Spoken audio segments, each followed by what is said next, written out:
Hello and welcome to this special episode of the RXP podcast. In this episode, we'll be talking about our games of the year 2025. I'm your host today, Alex, and joining me as always are my co-hosts, Tiffany. I'm a gamer. Matt. I'm a gamer too. And Yasser. I didn't play that many games this year, but I'm here. Fake gamer. Oh man, he's not a gamer 3, God. Actually, I'm probably in Yasser's group. Let's be real. I kind of want to like a statistics page, like not to get specific, but I am curious specifically for you, Tiffany. Like, is this your top 3 games of the year, or is this the games you've played this year? No, it's top 3. I've played like 9 games this year. Okay. Honestly, okay. That's impressive. I'm not even. That's better I'm than not last being year, no? sarcastic or anything. Yeah. That's true. That might yeah. be more movies than I've seen. Wow, I'm very impressed. Oh. Okay, cool. Yep. So yeah, before we get underway, as was alluded to, these will be our top 3 games, and then we'll follow it up with some honorable mentions at the end. So obviously, we typically have done larger lists in the past, but we've pared it down to the top 3. So in light of that, we've created a section at the end of the show. We'll be able to mention the games that that we love this year, but just couldn't make the top 3. So they'll be quick overviews. I guess also some little table setting. Generally speaking, at least I'll speak on my behalf, and maybe my co-host here can confirm. These discussions about these games will probably be spoiler free. Mm-hmm. Yes. Yeah. Yes. Okay, so we'll be talking about these games. You don't have to worry about spoilers. If maybe a spoiler is required to talk about something in particular, we'll put up gates. We'll let you know, some sort of warning so you don't have to hear it. Otherwise, we'll probably try to avoid it because hopefully we can discuss why we love all these games this year without needing to go into spoilers. And with that, is there anything else? Did I miss it? Is it besides the spoiler? I love it. I'm so excited. Okay. We've made, just for everybody playing at home, we made some guesses that in the years past, I feel like we've had a lot of overlap between all of our lists. In my mind, I feel like we've had a ton of overlap. This year, I feel like there might only be one. And that's kind of fun because I get a lot from these, kind of like game of the year, movie of the year, TV shows of the year, whatever we do. I literally write down what you guys say is like the best things you've played this year. So I'm looking forward to this. I might have some new recs to go into the new year. Oh yeah, I mean, I hope that's always the goal, right? Because obviously we have a very diverse set of tastes here on RXP. Definitely. But at the same time, there is a little bit of overlap, especially with some of the more major titles. And so, whether or not it's a recommendation for the people out there, it usually ends up at least being a one recommendation to one of the other co-hosts on the pod here. So, in case we don't have any overlap, maybe will that be a first? Maybe, I don't know. I haven't gone back to every other top episode, but maybe it is a unique occurrence. I feel like we've at least always had one, but maybe not. All right. With that, I guess for the listeners, just to bring you up to speed in case the talk seems kind of weird, I've prepared a presentation for my co-hosts here to help them get a better understanding of my top 3 games. My co-hosts don't have presentations. I'm going to put them on blast now, but I do for them. Oh my God. So, he took it upon himself. I hope Literally you have yesterday. I hope you have a definition slide at the very beginning. It's like JRPG stands for Japanese role-playing game. Oh, yeah. So as part of my presentation, I'll have to go into every term. I'll define what it means to be a roguelite and a roguelike, as well as, what does it truly mean to be a father and care for a child. Oh, my gosh. So with that, I'll be going through these slides to help kind of my co-hosts here get a better understanding of my games. You won't, in the YouTube version of this podcast episode, these slides won't be included, but typically I try to at least include the key art for all the titles, so it helps you get a better understanding of the games that we're talking about. So in case you're watching it, I hope you enjoy. And in case you don't watch the show, remember, we are on YouTube as well. There is a video version of this podcast. So in case you're feeling frisky and you want to go off of your podcasting app, we are on YouTube. So just a quick shout out to that. And with that, let's get underway. So I'll start number 3. We'll go with my third most loved game of the year, and I guess in a way too. But actually, before we get there, one more table setting. I realized I had this thought out. I completely forgot it. So these are games that we've experienced this year, but don't necessarily have to have come out this year. So these are 2025 games we've played this year. Maybe not. I'm speaking for myself. Maybe they didn't release in the year 2025, but at least this is the year that we played them. So just to make that clear as well, in case there's some confusion about whether or not something came out this year. But I just want to make that clear for myself. It's basically a little caveat with my number 3, so I'll get along with it. So my number 3, my third most loved game of this year. We're going through the slide, folks. Number 3 is Black Myth Wukong. Wow. So this game, I played it early this year in January. This is a game that actually came out last year on PlayStation and PC, but it did come out this year on Xbox. Okay. So all you Xbox Series X and S players, if you're waiting for this game, it did come out this year. This is developed by Game Science, which is a Chinese developer. They self-published it as well. So this is truly, in a way, I would call an indie game, right? They developed the game themselves. They published it themselves. It was developed in Unreal Engine 5. And really why Black Myth Wukong is my third most loved game of the year is that I think it is a strong showing of Chinese developers really do have a talent for developing games, right? It feels like we haven't had a lot of big quote unquote AAA quality games come out of China, and this is one of the first games I feel like is kind of falling into that category where it's hey, listen, you can get big console action RPGs whatever coming out of China, and they're popular right globally. And I do think this is one of those games where visually it looks amazing. It's built in Unreal Engine 5. It plays great. And more importantly, and probably one of the major sticking points as to why I enjoy it so much, is that it exposes, I guess, more of Chinese culture to the world, right? So this is a story where it's based loosely upon Journey to the West, this old ancient, fantasy tale from, I think it was the year 1000 or so is when it was dated back to when the original story was written. And it's basically a kind of spiritual successor to that fictional story, right, of the Monkey King himself.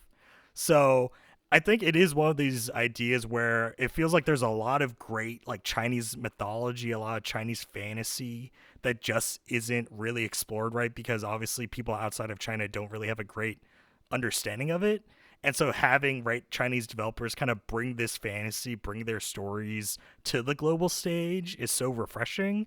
And honestly, it's just very interesting, right? These are great stories, and it shows the power of their fiction, as well as being able to translate it into a very fun action RPG, right? I wouldn't necessarily call this a Souls-like, but it is kind of more very tight-knit combat, very kind of close close parries, close dodges, and it is, fast, frenetic. It is a game where you're going to be trying and trying again because you're going to be dying to these bosses, even to this, this image I have on screen for my co-host. This guy's just a mid-boss, but for me, I legit died to him 20 times, and he's basically the first mid-boss you meet at the beginning of the game. And so it's this kind of idea where it's it's a hard action game, but it is very satisfying. It pays homage to the fiction as a kind of spiritual successor. And honestly, it's just a great time, right? Playing as, in this case, they call him the Destined One, who's, a monkey warrior and who's very similar to Sun Wukong, the Monkey King himself. But you're basically kind of following in his footsteps. And it's just a great time. And I really hope, the studio Game Science has already announced that they're doing more kind of fantasy games in this realm, right, of characters from Journey to the West. And so it's essentially kind of set me up to say, hey, watch out for Game Science. I think they do great stuff. I think they have a solid creative vision, and then they have a lot of great source material to work with. So definitely it's come up there, and it's such a memorable game, especially when you get, you ride the Nimbus Cloud. People are familiar with Dragon Ball Z, right? Goku rides his Nimbus Cloud, right, taken straight from Journey to the West. You get that too in this game. And so it's just kind of a great kind of original homage, right, to see that and them being able to implement in the game and ride around with it was such a fun time too. So overall, great time. Number 3 pick for me. That's a great call out. It's been a game that's been on my list for a little while now. I have a couple notes and questions for you. Yeah. Firstly, um, are you a big Souls guy? I forget. And to go along with that, do you feel like it deviates or does something unique enough where it feels different, or does it feel like a Souls game to you? I would say I'm Souls adjacent. Like, I enjoy the idea of Souls games. Like, obviously I played Elden Ring. I got the platinum in Elden Ring. Okay, And I've played other Souls-like games, but I haven't played through the Dark Souls franchise, right? I haven't played Demon Souls. I haven't played Bloodborne. And so I'm not necessarily a From Software Souls enthusiast, but sure. I do think the way this game presents itself, it's Souls in its, I guess, very particular parry based slash dodge based Right, action. But I right, do think it is kind of defining its own action combat where it's not as punishing in that right. way, where, I right, have you're heard not that. necessarily losing your currencies, Hmm. you're not having to rush back and, right, retrieve them and stuff. So there is kind of an idea where it's a little bit more forgiving and it's more so focused on the action aspect. Yeah, And so I do think it is like adjacent. I just think a easy kind of touchstone is calling it Souls like, but by definition, maybe it doesn't necessarily fit that mold. But it sure. is still fun regardless. Yeah. And my second question was, you mentioned the performance was good, and that to me was a little surprising based on some of the stuff hmm that I've heard. So my question was, did you play this on the PS5 Pro? I played this on the PS5 Pro. Yes. Okay, that makes sense. Okay, those were my two questions. Thank you. I definitely wanted to check this out. It's always kind of been on my list. I definitely a Souls born guy. Like it is one of my genres that I tip my cap on. So this makes me more interested because I know you said it has a little bit more action focus, but I think still, like, from what I've seen of it, it definitely looks as something that I'm more interested in, because even, these are great avenues to explore different cultures and to explore different, like, mythos. I just love kind of like the non-handholdy way that stories are given. Would you say that that's similar in this, or is there an actual, like, narrative that they're going through, or is it kind of just like based on atmosphere, based on some of the things you're fighting, notes you're reading? What does it play with for narrative here? Oh, yeah. For this, I think it's really kind of half and half, where because it technically is their own like spiritual sequel to Journey to the West, it's a combination of, like, if you know the source material, I think this amplifies it because right, I knew really, Mm, besides, right, the Monkey King, I didn't really know Journey to the West at all. But so after I finished the game, I like went and like I read up on it. I still haven't read it personally, but like reading about it, kind of watching people's breakdown videos of it, like it's the level of, when you watch a Vati video breakdown of, like, after you play a Souls game, like that's the route I went to, where I watched the like Vati video, like content creator equivalent for Wukong, where I'm like, okay, we met these characters in this place. Like, what does that mean? It's like, oh, this characters was from like this encounter that Wukong had at this point in his journey, and then these characters were there, but and obviously at this point, because it's later on, right? They're different. I think they do a great job in kind of leaning into the fiction and giving you all those nods, and I think you definitely would get more out of it if you already knew the Journey Oh, to the interesting. West. But I do think it doesn't, at least it inspired me to look things up at post fact and be like, oh, this feels like it's a world, right? Like these characters are interacting in ways that they're familiar with each other in some cases. And I'm like, why does that make sense? It's like, oh, it's because based on the story, right? This is the backstory to everything. And so I do think it's that mixture of giving you bits and pieces of what that journey was, but then also kind of giving you a sequel where it's like, man, if I knew the original story, this would hit so much harder, at least as I'm playing it. But I do relate to it post fact, looking it up. Love it. We'll definitely check it out. Tiffany, any notes? I will not be checking this out, but I've always been interested in Journey to the West. I actually bought in the last 2 years, I bought a translated Journey to the West novel. Like one where people recommend. I was like, oh, this is a good translation of it. And I was like, okay, cool, let me go get it. Sounds like I need to read it then. That I mean, might yeah, be I on a to-do list. I have it, so I have not read it yet, but we own it. So I take it you probably don't want to play it because it's pretty difficult, right? Souls yeah. I guess that leads me to one last question then. Are there accessibility options for this game? Because obviously like a game like Elden Ring, it doesn't really have that. And I'm curious, did Game Science do anything to kind of bridge that gap for people that don't really want to, have a game as difficult or grinding as a Souls-like?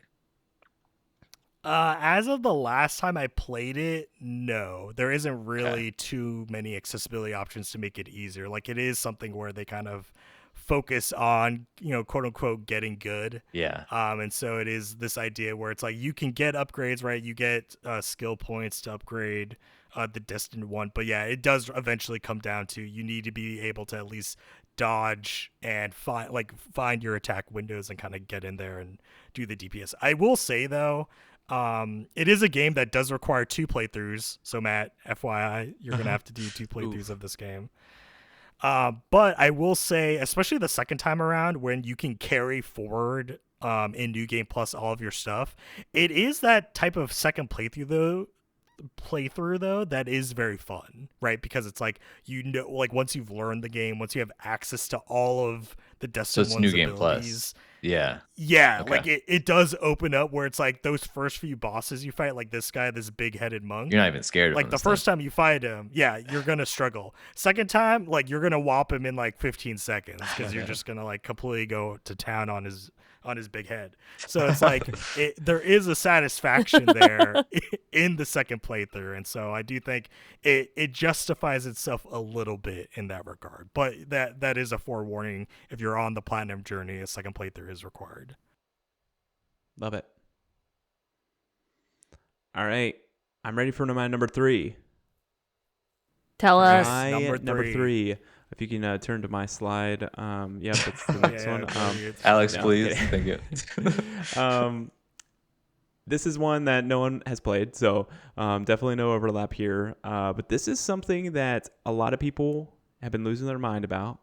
And then it seems that everybody stopped talking about it just in a night. Losing their minds about. Okay. Yeah, they were ready for it. And then just like that, vanished from the zeitgeist. And that's, of course, Hollow Knight Silksong. Silksong. Yeah. Oh, okay. Okay, yes. This is the thing about this year. Honestly, I'm glad we stopped at 3 because I do have a top 5, actually probably a top 6, realistically. But my top 3, honorable mentions, I would say that are either 10 out of 10 masterpiece or as close as we can get. And this might be one of the first years where I've gotten to this point where my top 3 are literally masterpieces in their own right. And this was just a very Matt-centric year. I feel like all the gaming studios were just like targeting me because Silksong, I had no history with Hollow Knight. I played and platinumed Hollow Knight leading up to this. This is one of my goals this year was to play games that the sequel was coming out this year. I've done okay with that. One of those games was Hollow Knight. I played it, platinumed it. I was pumped. I was like, this is great. This was so much fun. I had played it a long time ago and never really got into it. I think it was just the non-handholdy, atmosphere of it. That was very early on and when I was not as interested in that. Now I feel like I'm a way different gamer. Loved Hollow Knight. I would have probably even put Hollow Knight as one of those 10 out of 10, or at least close to it. And, going into this, I had no time, no time to really fantasize about what Silksong would bring. Of course, Hornet is the main character in Silksong. She is in Hollow Knight, and so you're like, holy cow. Like, this person that I'm fighting is going all over the place. She's using her needle. She's going like from wall to wall, dashing, all these things that are way faster than your character in Hollow Knight. Hollow Knight is very much like a slow paced. Everything feels so good. It's almost like Super Smash Brothers. If you've ever played Super Smash Brothers, there's a ton of great characters. If you have a baby cousin and you're like, hey, you want to play some Smash? You give him Mario. You let him learn the controls. It is the most vanilla character, but the vanilla character feels really great. That's Hollow Knight. Silksong is everything else. Silksong is Ness. Like, I am, Wow. like, I'm a Lucas main, and when I get into the zone with Lucas, there's no one that can beat me in Smash. No one. Like, because it just, everything that you do, it is fast paced, and it is so much fun to kind of like synergize a lot of different strategies. And Silksong just met everything that I would ever want from not only just a sequel of how do we do this well again, but how do we do it better? And I think that they did everything better. And I think, unfortunately, they had some juggernauts this year that took it out, at least for me. It's number 3 on my list. But that's not to say it's a bad game, because I just think the atmosphere is great. I think the music of Silksong is some of the best music that I've heard in video games ever, which might be a common theme for some of my picks here. But definitely love this game. I think there is some really fun boss battles. One that kind of stands out to me is the Cogwork Dancers. It's a pair of bosses that you face at the same time. The cool thing about it is they aren't fighting you. All they're doing is dancing with each other, and you're just getting in the way. And so their fight and move patterns actually play along to the music in the background. And it is just one of those things where at the end of the fight, I kill them, and I'm just smiling ear to ear. Like, it was just pure fun and joy that I had. I interrupted this dance. Yeah. And it's really, honestly, it does get a little bit sad, because obviously you're killing these little robots. You kill one of them first, and the other person just keeps dancing by themselves. And it's honestly kind of like pitiful. It's not as hard once there's one goes away. But it honestly builds a lot to the story of like, who are these bosses that were left behind?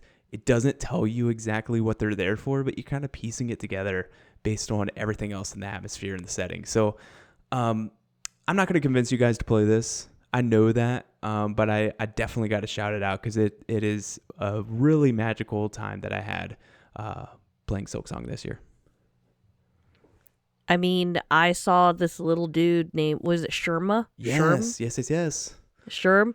I'm obsessed with him. Ringing his little like, bell. Be da doo da doo doo doo, be bop boop bop beep bop boo. I was like, this is a bop. Yeah.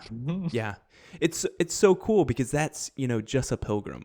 So the story basically is Hornet gets kidnapped, basically loses all of her powers, classic Metroidvania. And what you find is that the people that stole you are bringing you to this chapel at the top of a mountain. And so basically you follow the line of pilgrims to go to this place. And then you see, kind of like the bad things that are afoot, different kind of almost like demons that were in power. Really, really, really fun stuff. Fun premise. I think a lot more fun than the first one in terms of story.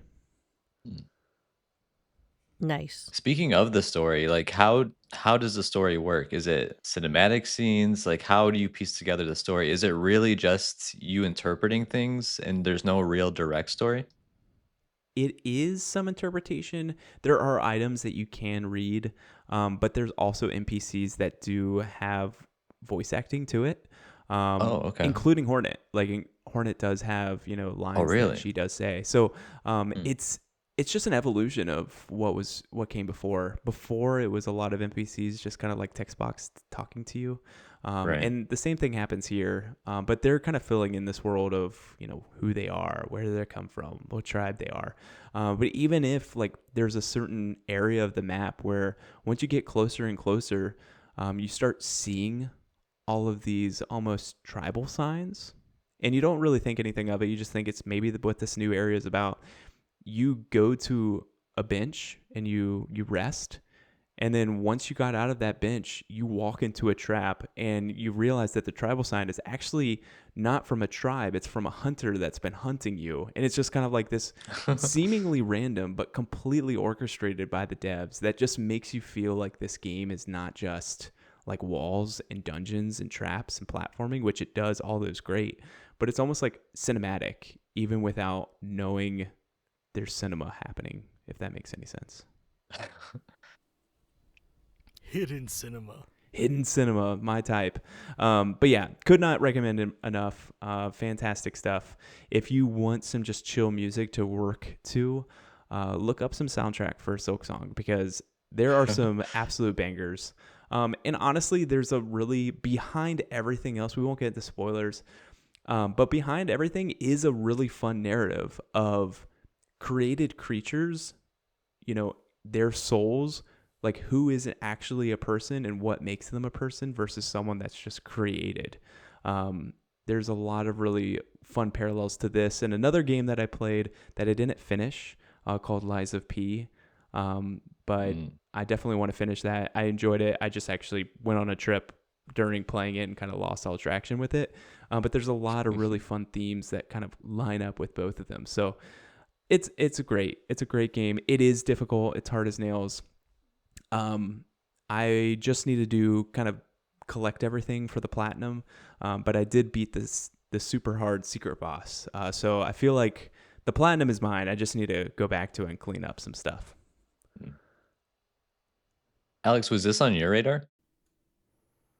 Yeah, I mean, I didn't play Hollow Knight till like, I forget if it was last year or the year before that, but right, like long after it came out, so kind of past the zeitgeist for the first one.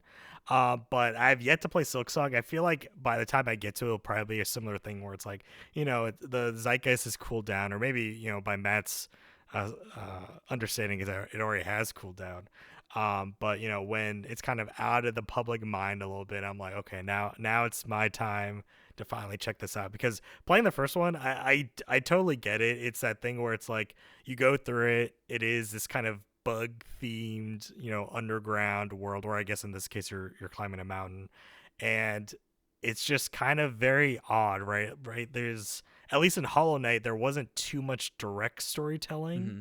So it was a lot of like you trying to discern, from the environments you're going through, from the bosses that you have to take down, like what's happening. And then with this one, it does seem like they've added at least a significantly more amount of direct storytelling, which might be a little bit better for my taste. And because kind of my main takeaway from Hollow Knight was that it felt, at least to me, aimless because that story was so hidden. And so maybe with just a little bit more direction, that's probably where I'll get more enjoyment out of it. So I'm just kind of waiting for that window where I'm like, okay, I think I'm mentally prepared. The world has been waiting the past like 8 years for Silksong to finally come out, and here it is. And here I'm like, all right, it's out. All right, I need another like year or two before I get to it. Right. But I'll get to it. Yeah, I think I'm with you there as far as like I think I prefer games too that like are a little bit more direct with their storytelling. It makes it harder for me to really get sucked into a story and into a game when it requires you to do a lot of that work, like Elden Ring, for example, or a lot of the Souls games in general. Mm-hmm. I'm with you there. They did just announce that they're taking a holiday break towards the end of this year. But one thing that they did is they announced that they're going to have free DLC coming next year called Sea of Solitude, I think, or Sea of Sorrow or something like the that. trailer and Another everything, right? 6 years. Yeah, but they said it's going to come out next year, so who knows? Like that, all of this came from like this was all supposed to be DLC for Hollow Knight. They Yeah, got isn't to that a crazy? point where Sea of Sorrow is just gonna be Hollow Knight 3. I know, Just gotta and face so maybe that is what happens. But these are 3 distinct acts, and the one thing about it is the third act, you may not even know that you need to do a third act. Like it is kind of a little secret. So it does get to Wow. what I enjoy from Souls games, which sounds like you might not. But I love the secrets. I love kind of digging into the world. I He's like, feel like a little bit more dodge connected. roll into that wall. It's a Yeah. fake wall. Just keep dodge rolling into it. But like on top of it, if you're just after a really good action game, a really good Metrovania, It's also that, right? it sells it. You don't have to get stuck into the story. Like you don't have to understand anything. Honestly, you don't even need to play Hollow Knight. There's very little connective tissue besides Hornet, and I think that's a masterful choice to kind of take it out of where it was set in the very beginning. I think that's a really fun way. So love it. Love. Great choice, Matt. Great All right. choice. All right. Is it my time? So, Yeah, It's Yasin, your you're number time. 3. like we said, there's probably not going to be a lot of overlap here, but what if I told you that this was also a Chinese developer that released a game in Unreal Engine 5? What? There's two of them? I'll say there's a lot of overlap already. Yeah, so this is a game that came out in very late 2024, where to me it really does feel like a 2025 game. And I'm going to be following a very similar format to last year. So this first top 3 game of mine is my favorite PvP game of 2025. And Okay. that game is Marvel Rivals. Uh, Whoa. Wow. yeah. It actually very much surprised me as well. This is a game that I think does such a great job of really like respecting the source material of the heroes. And to me, in a lot of ways, it reminds me of the MCU where you might not know these characters the first time you see them, but as you like start playing as them, or you see them on your team, or you see them on the other team, you really start to get a much better understanding of like what these characters are, what they do, like what their abilities are like. And not only that, they actually add like artwork and comics within the game so that if you're interested in Marvel and you like Marvel, it's a cool way to kind of dive into that world and learn more about these characters. I personally didn't do too much of that, but I still really like the fact that they implement that into the game to really give you that background of who these characters really are. And I thought that's really cool for a PvP game, especially. But beyond that, I thought that the gameplay itself was really great. It's very easy to pick up, honestly, especially for anyone listening that just plays PvP games in general. I think you're it's not going to take you very long to feel like you at least have a good grasp of how to play this game. It's very like traditional third person shooter, third person strategy kind of game, like say Overwatch, for example. Like Matt, you've played Overwatch, you know exactly how to play this game because you've Oh played yeah. Overwatch. And so another thing that I also was kind of surprised about was the fact that I kind of like this as like a hero shooter because typically like hero shooters to me a lot of the heroes just feel like generic characters, but because these are Marvel characters, I don't know, there's just a little bit more oomph to it. Like I know a lot of the characters and like I talked about the ones that I didn't know, but there are a lot of characters I do know. And so like I can connect to those characters. I know them and how they are supposed to be like from the movies. And they have like specific skins that come out that are specifically for the movies. And then they also have skins from like the comics as well, which I thought was a nice little mix of different types of artwork. Um, I will say though, firstly, it is a free to play game. And I don't think I can mention this game without mentioning the fact that there's just a lot of microtransactions in this game. The skins are expensive. There's no other way to say it. They make their money off these skins. Are some of them Gunner skins? Absolutely. But the good news is all the skins that you start off with and you can get for free are also really good skins. And they're all very respectful to the actual comics and sometimes the movies. And they do a pretty good job of giving you free skins along the way where you can pick skins from the store to get for free just by playing. And I think it's very clear that NetEase is very good at getting engagement into their game. They know how to reward you for engaging with their game, and it makes the game all the more addicting because of it. And I say that in a good way because it really is a very fun game to play, and there's a lot of good combat, but also there's a lot of good like metas overall. Like no one just feels like Hmm. overpowered, no one feels really weak. You can really try and play any character that you like, especially if you think one looks cool or looks cute. All of them are viable, which I think is probably one of my favorite parts about it. I mean, I really like the art from Marvel Rivals. I Yeah. mean, Jeff alone is like freaking I didn't even know adorable. Jeff existed before I played this game.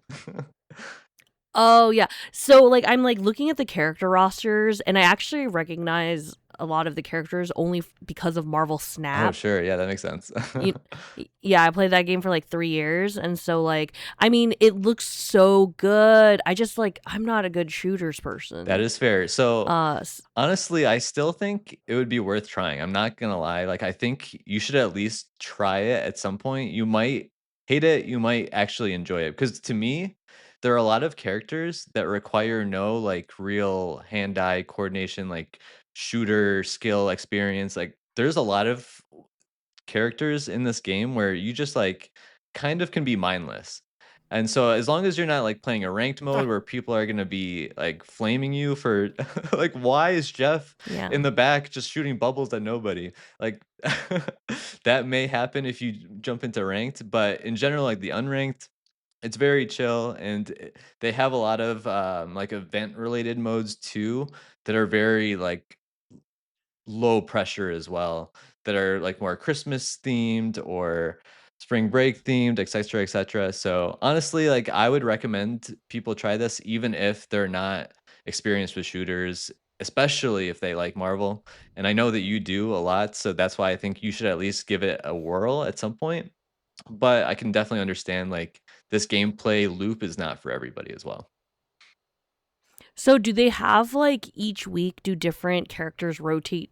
I understand that it's free to like all Uh-huh. the champs are free to play, Yeah. but like is it literally like if I logged in right Yeah. now, will all 35 or whatever be available to me? Yes. And that's another Oh, great damn. part of it. So the way that the free to play like kind of development cycle works is that they continuously add new heroes, but they never lock out characters or heroes throughout like the seasons. What they do, however, is they change the I forget exactly what they call it because it's been a minute since I've played it. There are like synergies that you can have when you have two heroes on the same team playing together. And they change those synergies from season to season to encourage people to play different play styles and play different heroes in general. But the overall concept is they are always adding characters, but they're never locking them away, which I think is really cool as well for like a hero shooter. Because something like Valorant. I'm not sure if Overwatch does this too, but they make it very difficult for a new person to come in because they're all kind of locked and you have to really progress through or maybe buy DLC to get them all. But that's not the case in Rivals. And I think that's a really cool kind of new way to approach this type of hero shooter. Okay. Yeah. Yeah, I'm very intrigued by that. I had people at work tell me all about this. It was one of those things where I've talked about Overwatch in the past since, on previous years we've talked about it.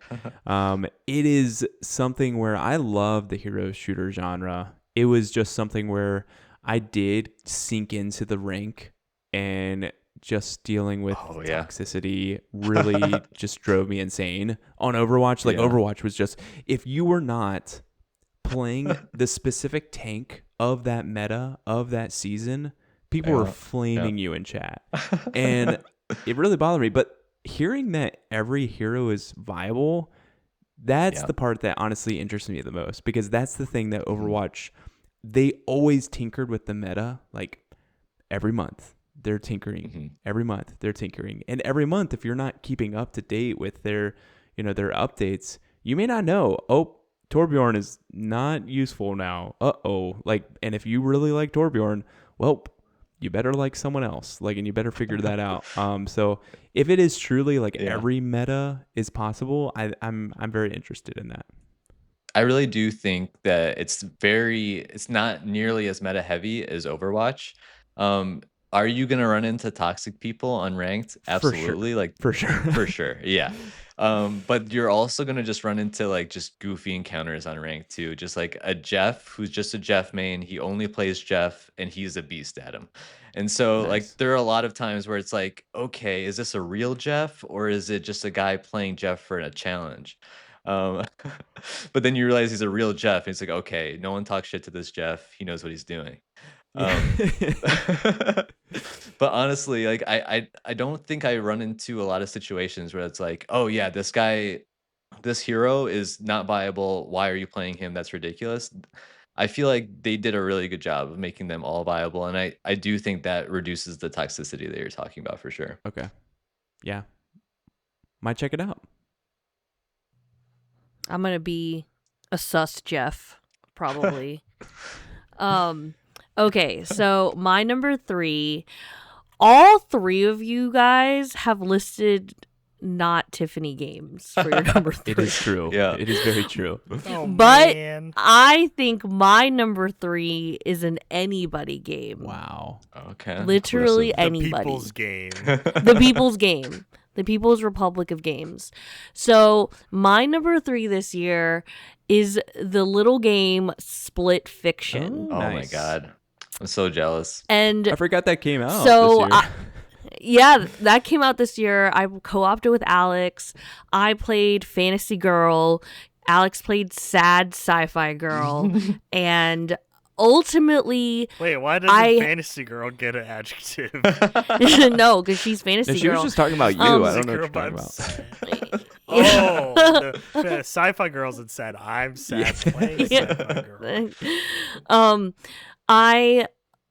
I enjoyed the game, but this was significantly more challenging than It Takes Two. Oh really? I really think that It Takes Two felt like you could maybe have like a non-gaming friend be your partner, like a non quote unquote pro gamer friend be your partner, but Split Fiction was like giddy on up. Like, because there were times where I was like, "Am I having fun?" Oh, Because I'm wow. not Oh, having no. fun right now. Because Top 3 experience, by the way. because it was like, yeah, no, my number 3.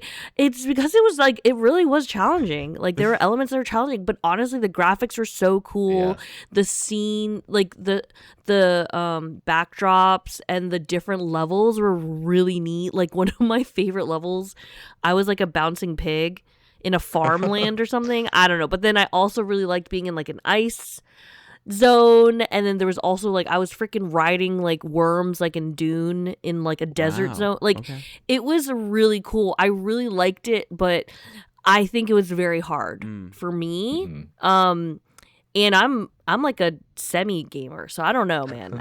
But I had a good time. And Alex was like, "Are we gonna platinum this?" And I was like, "No," because there was this like one level where I was like infuriated. We platinumed It Takes Two, but I was like, I am not platinuming this Yeah. game Oh, interesting. because there was like this one bomb throwing level that I was like, we can't get the timing right. I'm not good at this. I'm not gonna make me hate this game because I can't do this bomb level in milliseconds perfection. Yep. You know what I mean? Yep.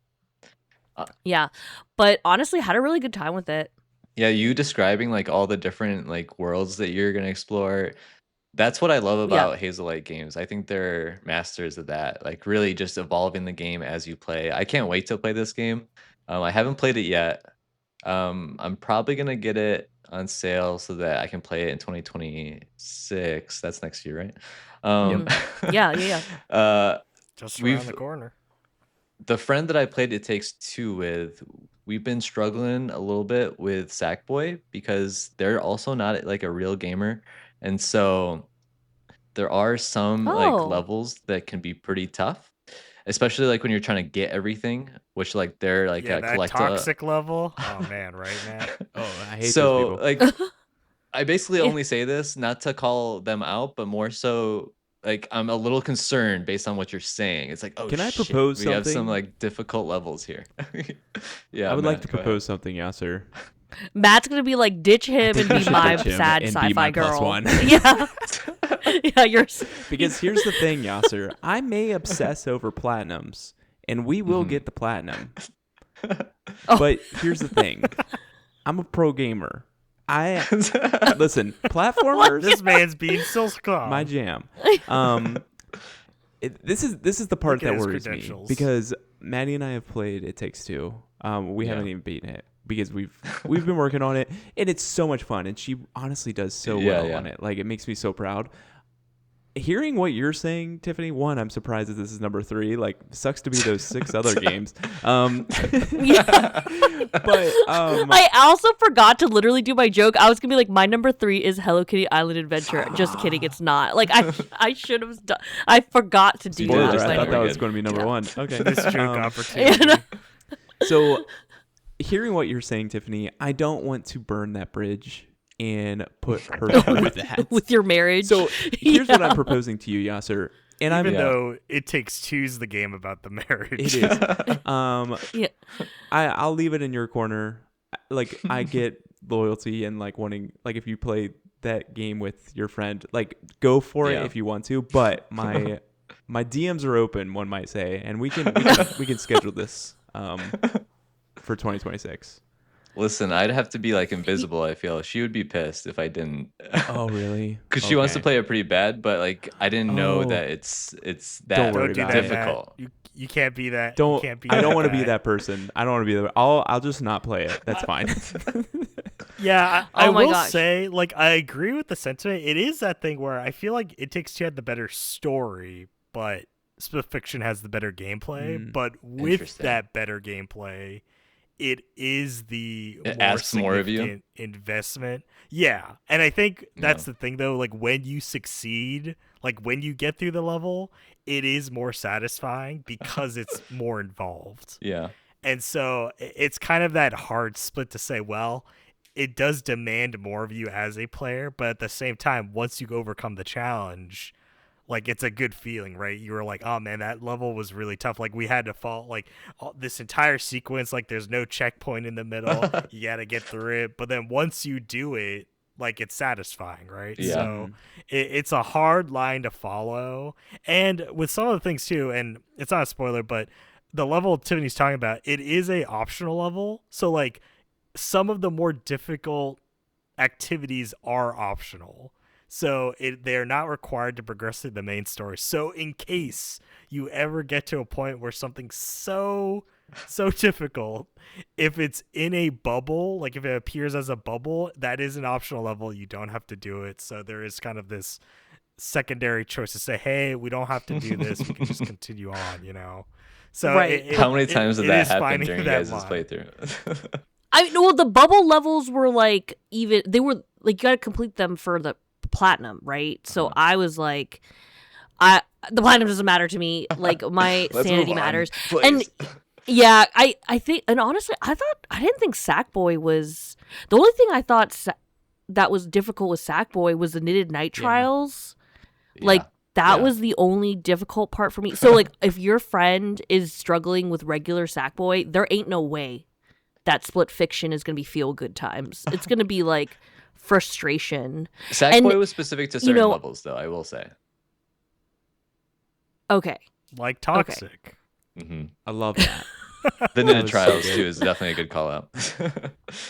And I don't want to say that, like, Split Fiction was impossible, like, because I just think that it was more challenging than I was expecting, and at certain points I was discouraged a little bit.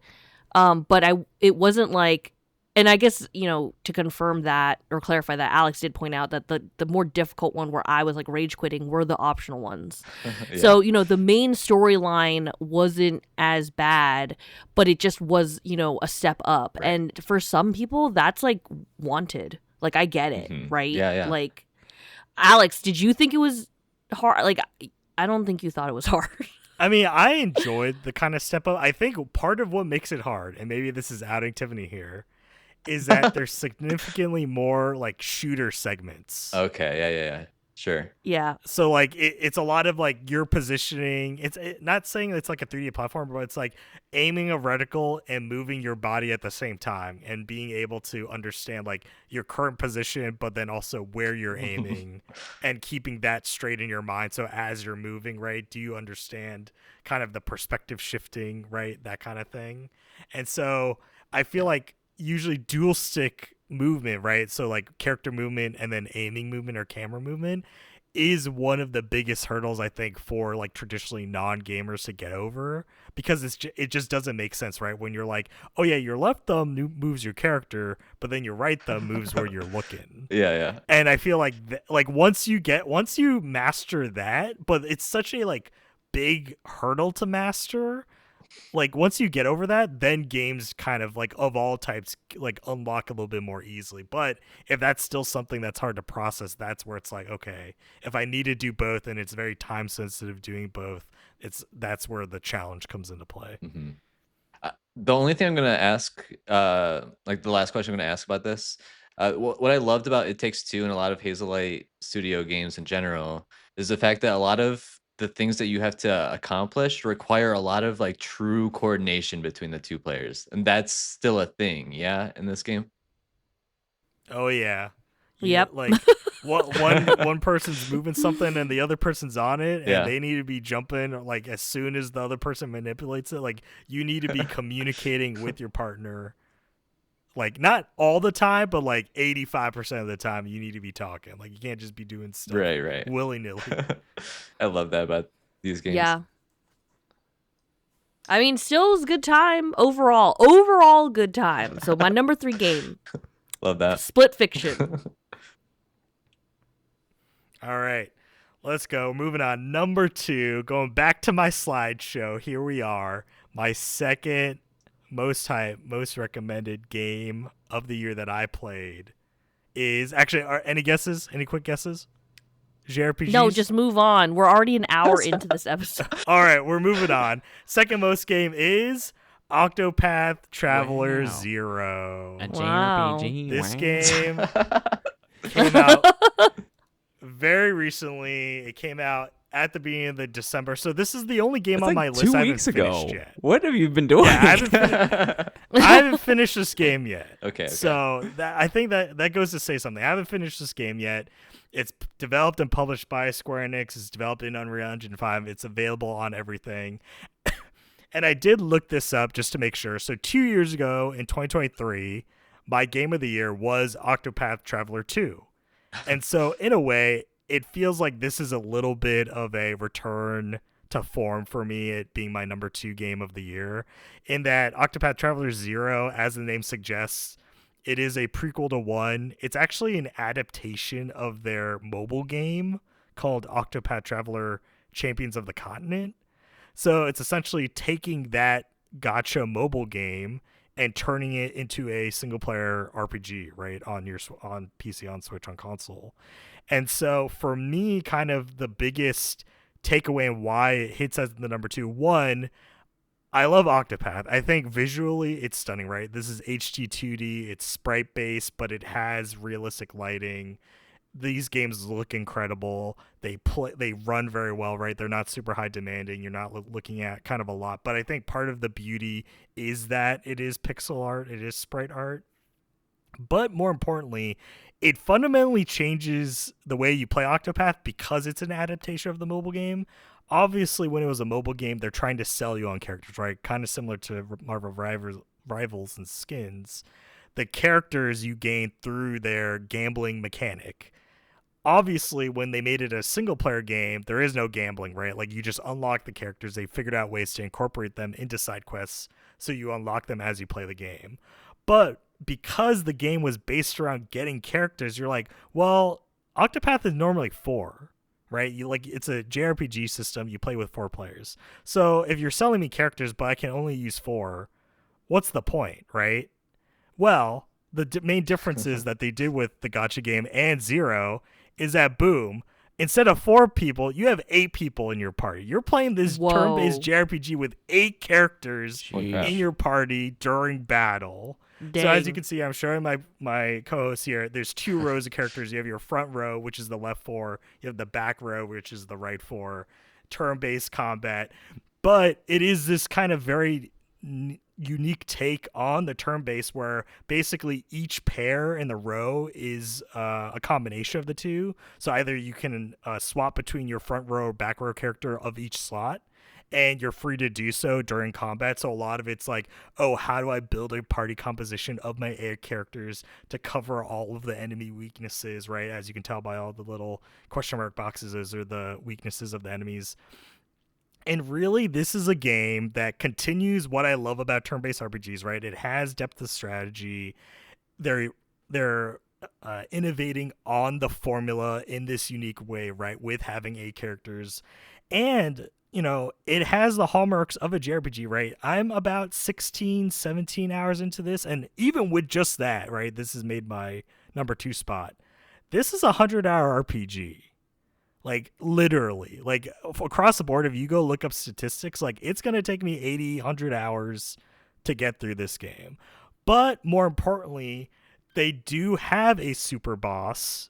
And part of the reason why I loved and why Octopath Traveler 2 was my game of the year 2023 was because of its super boss, which took me 10 hours, like, no lie, like 10 hours of just trying the optional super boss at the end of beating it. That the super boss in this game for Zero requires you to use every single character in the game, every single party member you can get. Wow. And to me, just the like idea that I will need to use everybody that I recruit is just, it's not overwhelming. It's more so, this is the goal I've been waiting for. Like, this is what I want. Oh, Like, wow. This is the, like, challenge to be surmounted at the end of a long 100-hour journey where I'm like, okay, I'm going on this journey. I'm collecting all these travelers. I'm building my party. But at the same time, everyone's going to matter in the end. I'm going to need to gear up everybody, level everybody, understand how their combat works, how they function in the party.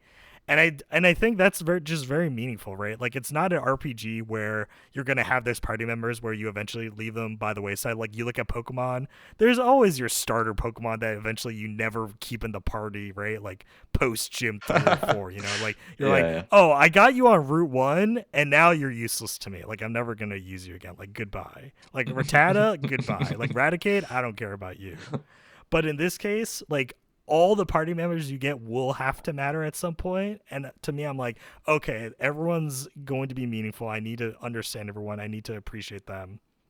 And to round it out, like, typically Octopath Traveler has made you fall in love with the characters, right? With the 8 travelers in each game to base the story around, right? You're getting to know each of these characters' journeys.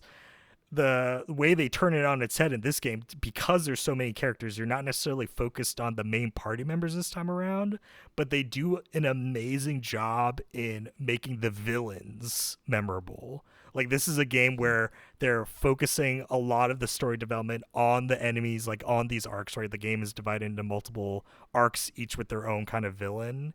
And each villain is so well developed, it's in a way where by the time you encounter them, like, in the story, like, you want to defeat these guys. Like, these guys have to die. Like, they're convincing you they're wholly evil and they need to be taken out. And so I think it does such a great job in not kind of bogging you down into caring about each individual character's story arcs, because obviously that's a lot to get through, but more so taking those characters, what they stand for, and kind of translating it onto the villains themselves, which I think is a great kind of trade-off to make it work and not to drag it out too much.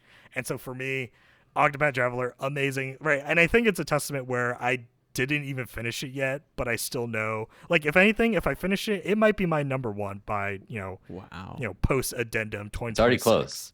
But for now, Very it's close. it's sitting at number 2. I love how my favorite part about these lists is everybody has their own types of games and everybody's interpreting strengths and weaknesses very differently. Because when you're talking about, like, hey, I've got a party of 8 and there's a super boss where I have to use all of them, I legitimately was like, ugh. Like, that does not sound good to me. Like, I love leaving people by the wayside. You mean that, like, person that sucks? Yeah, I'm not. Get out of here. I only have room for 4 people. Like, it's basically my space. It's like, these are my top 4. Everybody else, get out of here. But I love that what may be a turnoff for me is, like, such a high point for you. I love that for you. I think that's really fun. I've always been a huge fan of the way Octopath looks. It is just something where I could see a screenshot for anything and be like, oh, that's an Octopath game. Like, I see the 2D HD sheen on so many games now, but somehow I think it's the lighting. Something about Octopath games that just look different and look so much more prestige. I'm really a huge fan. So love that for you. I am a little bit daunted by such a huge undertaking of these games, but I really enjoyed the first one when I played it. Yeah, that's exactly what kind of stops me from playing these games, is just how much of a time commitment they are. And it makes me almost want this to just have a version for like iOS. I feel like that would be so much more ideal. Like, how are they basing this off of an I mean, iOS game and they don't release it on iOS? I don't get it.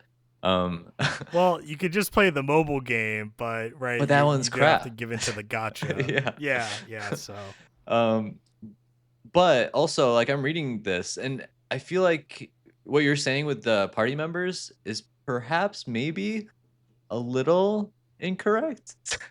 Because it says you can get 30 recruitable party members, and you need to have a party of 8. So you still are like saying no to some people, right? Or maybe you just haven't gotten to oh that many yeah, people, or there is a mechanic where you can train up the people that aren't actively in your party, but you can also okay. swap them out at any given moment. So like So you're still in any picking a battle, top, you but have it's top 8. 8 now. Yeah, it's top 8, but you can swap them out at any moment. So you never have to like permanently Oh, leave someone behind or go somewhere else. Like they're always accessible from the menu. I see. So like in mid Yeah. battle, you can swap them. Is that what you're saying? No, not like if you're in the middle of a battle, Okay, but okay, like at just any outside of point, like battles. once you leave a battle, you Yeah, can like go to your menu and like yeah, swap yeah, them out. So that's where it's like it's not making it a chore to be like, oh, you have to go back to like home base and then yeah. you have to So it is like like do Pokemon this then. like menu rigmarole. Yeah, like it does have like the active kind of swapping. Yeah. But on that note, I did forget they have town building, which I know is a big Tiffany Oh. get. So you do get to build your own Tiffany town. has I mean, that's entered the chat. true. Yeah. I do love town building. They So got then fishing. that brings me to my point. Which party member is your Eradicate? Fishing. Are you asking me or Yeah. asking Tiffany? No, I'm asking you. Oh, me?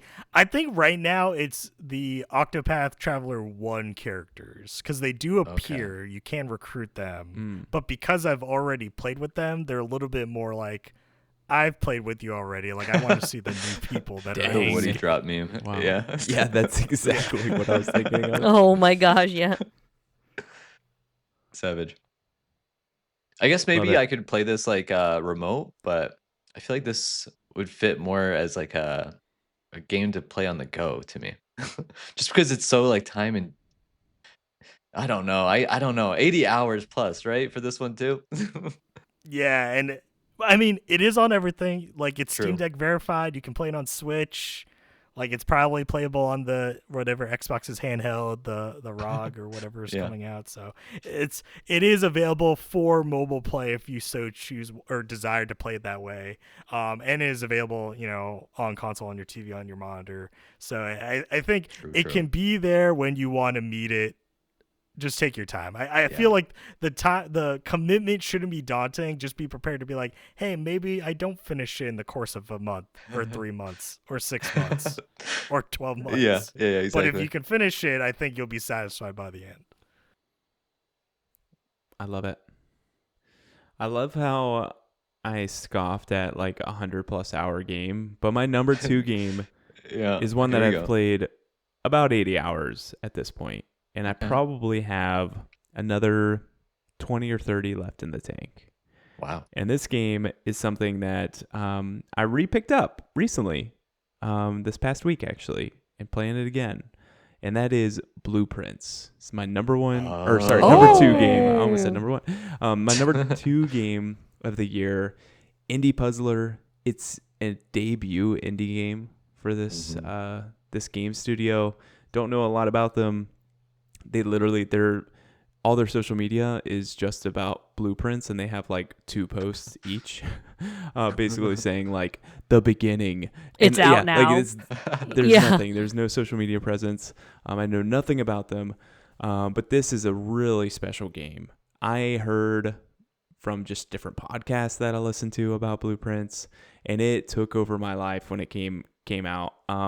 This is, for those of you who have not heard of it, I think only potentially Alex has played this game, but I know I've talked about it on the pod at least some point. So the premise of this story is your great uncle passed away, and he left his entire inheritance to you if you can make it to the 46th room in his 45-room mansion.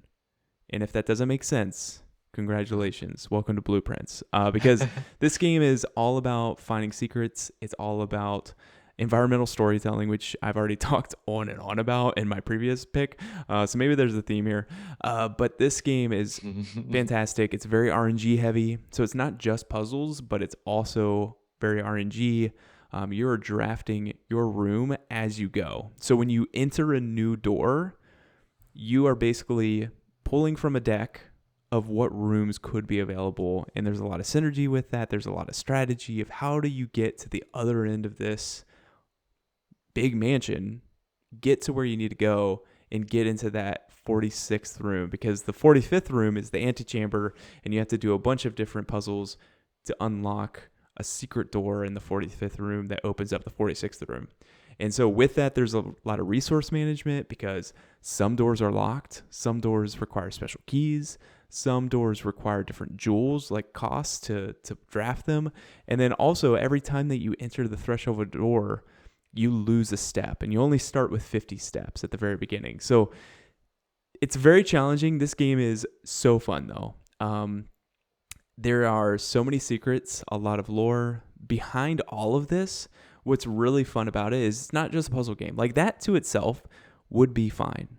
Like, that is a fun game. That is an 8 to 9 out of 10 game. What makes this a 10 out of 10 game is there is some like political backstory with all of this. You live in a country that's been overturned. Like, there was a war that happened where the old government is there, and you find out that your great uncle is very much a loyalist of the country that got overthrown, and your mom was somebody that was kind of like a resistance fighter, and you're figuring all this stuff out about your character, your parents, like your family history, and it's all uncovered in different letters and different things that are hidden. You have to basically unlock a bunch of secrets and figure it out, and you really have to master blueprints to figure out the whole story, and I love that. I have a electronic ink notepad that I use for work for 99% of it. There is a 1% though that says blueprints, and it's a 17-page document where I keep all my notes. It's where I draw my maps. It's where I figure out puzzles. It's where if there is a math game, I am showing my work. I am figuring these things out, and I keep it there to make it easier to go back to. And it is one of those games where it is a pen and paper game. Like, you are taking notes. You're trying to figure out the mysteries and figure out the secrets. I have a loose ends page number 16 of 17 is my loose ends. These are things where I know there's a secret behind some of these things. And I've marked just about everything off my list because I have lived and breathed blueprints throughout the year. So this past week, I kind of repicked up my save, and I have finished everything from a standard run perspective. Everything that you could have gotten in a standard run, I've gotten. And now I just am waiting for my challenge runs. So there's 3 different challenge runs. One is to do a standard run within an hour on the first day, which is very, very hard. Definitely RNG dependent. That's the hardest difficulty thing. I have not done that. There is a curse mode where instead of 50 steps, you start with 13 and you lose currency every time you enter a door, which is crazy. I have not started that. And then there's dare mode where each day you get a new dare, and it basically is a modifier to make it hard. And I actually started dare mode yesterday and beat dare mode yesterday. And it required me knowing everything about the game. So I played maybe 3 hours of dare mode before getting it. So 77 hours was my training for dare mode. Like, knowing where a secret lever is, knowing where, the best path to get there. And you're kind of just like going about with these dares that are secret modifiers. my first modifier was never step outside. And it's like, oh, I might be okay with that. And then you realize like, no, it's like you have to just reset your game. Like there's no way you can do that. So it was really fun. It was a fun challenge, and I just really enjoyed it. Like I stayed up way too late last night playing it and beating it. So yeah, I'm definitely obsessed with Blueprints again. Honestly, this was really tough between number 2 and number 1. My favorite puzzle game probably since The Witness, and that's really high praise because The Witness was one of my goaties that year. So if it's something that interests you, anybody can pick up this game and play, but it's definitely a thinker, definitely something that you find more fun when you lose yourself in it. So definitely do it. Yeah, I love. I've go also ahead, played Tiffany. this game, Matt. Oh, No, nice. I was just announcing Let's that I've go. also played. I put in about 15 hours. I had a notebook, my little Ravenclaw notebook, where I wrote all the scribbles. I managed to get to the I managed to find the 46th room once, and then I was like, "What the hell's going So you on beat it. here?" And then I kind of, yeah. Yeah. Well, Cool. no, it just were more mysteries. yeah. I was like, "What?" Yeah, so then I was like, okay, I think I'm good. I mean, I had the intent to play more, but I think also the time period of what was going on, I paused, but I did have a good time while playing it. Great Portal game, honestly. Fantastic. I can see portal that. game. Yeah. Yeah. Yeah, I love Okay, sorry, the Yasser, fact that go it's ahead. like a escape room kind of game, or at least. Yeah. Would that definitely be gives like those vibes. totally inaccurate? Okay. Yeah, no, because like you can literally go into a room and there's a safe in there, and it's like you have to figure out based upon the room will tell you. Can I tell like one spoiler of a puzzle that no one, if they're making this far, it's okay. Sure. It's one thing where you find out a large puzzle that basically says counting hold on, what does it say? It says eight He's dates busting out the notebook. or like 8 dates crack 8 safes. Oh, yeah. And that's like a huge puzzle. Yes. But in that it also says including small gates, 8 dates crack 8 safes. And so you're looking around this room that has a safe and there's a bunch of people walking. And if you count the small gates as in walking, that's the combination that you put into No the way. notepad. Wow, yeah. And it calculates to be a date. It calculates to be August 14th. And you get a jewel and a red envelope. And that red envelope tells you more about your mom and your great uncle and all these things. It's like, those are the pieces of like every single thing. I don't know how this person made all these things. I don't know how many people it is, but how this independent studio made such a well integrated puzzle game that every single thing, it's talking about word tense in a way that I'm not any English. You can listen to me on a podcast and know I barely know English, but that it could still be very satisfying for even me of, gates and gates. And that's super clever. And I'm saying that it was a solo developer. Like there were other people involved, but like that's crazy. The one question that I had was based on that like escape room comment, are any of the puzzles like time based, or do you always have as much time as you need? I would say you have as much time as you need, because there were some time specific, because it does run on an internal timer. Once you start a day, every day at 8 a.m. on that day. Okay. And it goes forever. Like it'll just continue like past 24 hours if you want to. But there are some that like there is kind of like a witching hour that's very common in Blueprints, which is at 1:30 p.m. A lot of things happen within the house, and one of them opens up this kind of secret door, and you go in, and there's probably one of the more complicated puzzles that I've seen. And I was stuck on it for literal real world hours, which every hour in Blueprints is 20 minutes. So this is like almost half a day I'm spending in this little coat closet. And there was part of me that's like, am I going to get locked in here? And it never did. It stayed open as long as I was in there. And so it does it does kind of err on, hey, get a notepad, figure this out, write it out. It might be simpler than you think. Mhm. I imagine you probably had a lot of those moments where like you were thinking about stuff after you stopped playing too. 100%. 100%. Because a lot of the things are very clever, and sometimes if I'm tired, I'm not thinking cleverly. Like I am thinking like I am brick. Like I do not understand.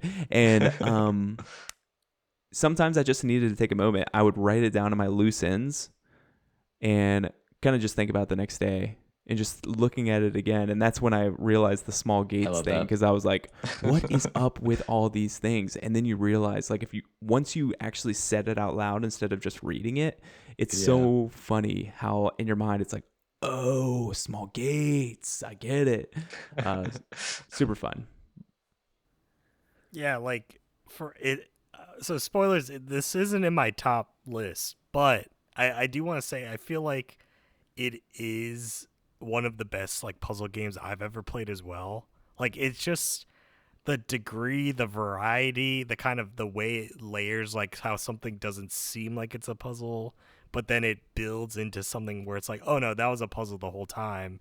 You just didn't have the context for it Mm-hmm. being a puzzle till you get further into it. Just like I think there's a kind of level of genius where it's like, hey, we're gonna give you this like kind of layer of gameplay, and you're gonna get there and you're gonna enjoy it, and then you're gonna realize that that one layer actually kind of divides into another layer, and then it's like 1,000 layers deep. And like each time as you're going through it, you're like learning how much more involved things are. Like you said about like the time and everything of just like if you watch clocks, like right, they always make a big deal of like, oh, you start the day and this is the time, but then you don't think like, oh, the time doesn't matter, right? Like I'm just like they're just giving me kind of Mm-hmm. flavor, and then you later realize that you're like, oh wait, it does matter because if like certain things happen at certain times, it is time aware to say you can't just dilly dally, right? Like you gotta get to places on time before something happens, and so it's like this the way it unfolds those puzzles to me is just such a layer of genius where I'm just like I can barely figure out some of these puzzles. Like I've gave up, right? Like I've made it to 46.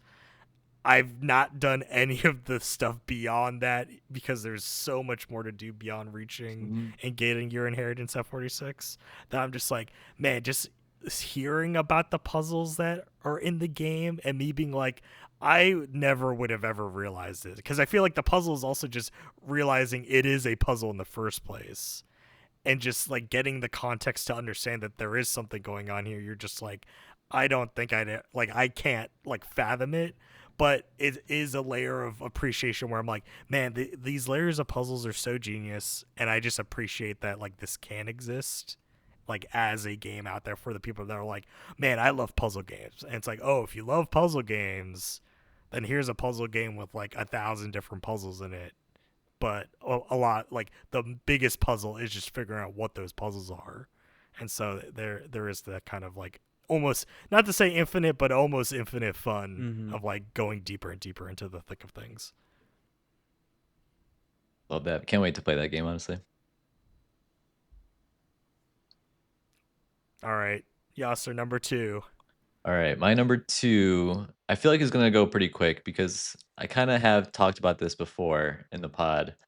Um, Last year, so again, going based off of my format from last year, I had for my number two game, it was my top co-op game, and that was Grounded last year. And this is really much more of a continuation of that, but it's not Grounded 2. It's not Grounded 2 because that's still in early access, and I want to wait till that's like fully released. But the continuation of that game for me was Sons of the Forest. This is a Ooh. game Oh yeah. that had a sequel announced during the Game Awards just a week ago, which was very Yeah, that was unexpected. wild. And that game looks wild because it's very different than the first two games for sure. Um, but this game is a direct sequel of the first game called The Forest. Sons of the Forest is very much just stepping it up a notch from the first game. A lot of the gameplay is very similar. You're on an island that is inhabited by cannibals, and you're just out here trying to survive and understand what the heck is going on. And there are a lot of loose ends from the first game that you start to kind of put together in this game. But honestly, there's a lot of loose ends in this game too. So if you want to go into a game solely for the story, do not play this game. It is very confusing and there's a lot of loose ends. But what it does have is a lot of fun just exploring the island itself. There's also a lot more base building in comparison to the first game. It kind of reminded me of Grounded in that sense because there's a good amount of emphasis on base building and what tools you get to kind of do that a little bit more aptly this time. But it's a great, great, great co-op game to just mess around with like an hour or two with friends, or if you just want to dive into a world for like 3 hours and just like forget what real life is, it's another great game for that as well. But I feel like I've already talked about it quite a bit. It's a great survival horror game. If you don't like horror, sorry, Tiffany, probably not a Tiffany game once again. That's okay. Yeah, these number games two. these games make me want to play them. But I feel like I always get nervous because I just like want to maybe play with other people, but it's like, I don't know. Like I it's just so hard for me to kind of like find like common times to sit down and play a survival horror game because Yeah. I feel like I would have to get like talked into it, like leading up to actually playing it. I'd be like, oh yeah, that's a good idea. Let's definitely play that. I love more than anything though. I've really enjoyed watching clips of this game and like watching people play it because it is very enjoyable to like if you have a really good personality playing it, like Yeah. it's very fun for somebody else to really watch. Yeah, I could totally see that. I think that probably rings true for like who you play with as well. Because like playing this with the right like group of friends makes it like all of the better as well. Oh yeah. I mentioned this a little bit when I talked about the first game, and maybe I mentioned it a little bit when I was talking about this game, but it has like its own like in-game voice chat, and it's really well done as far as like when you're really far away and you're like screaming because you're about to die, it sounds like you're really far away screaming that you're about to die. And when Oh, you're in a that's cool. cave and you know, like you're just like talking to other people, it sounds like you're in a cave. Like the audio design for this game is really, really great. The graphics are good too, but like the audio I think stands out even more so than the graphics do. But yeah, totally agree with you. With the right people or the right personalities, I think that's what like elevates this game to like extreme levels of fun versus like playing on your own. I think is still fun and you could probably get enjoyment out of it. Um, but like I said, like that's what elevates it is like if you Yeah. have the right personalities and you just like explore just for fun, it becomes just like a wild time. It is funny how like very very much sounds like Grounded. Like they do have such common That's right. parallels, like you said. It's like such a continuation of it. I know. And I mean, just speaking of it, I'm so excited to play the second game too. I really hope that they get to the 1.0 soon.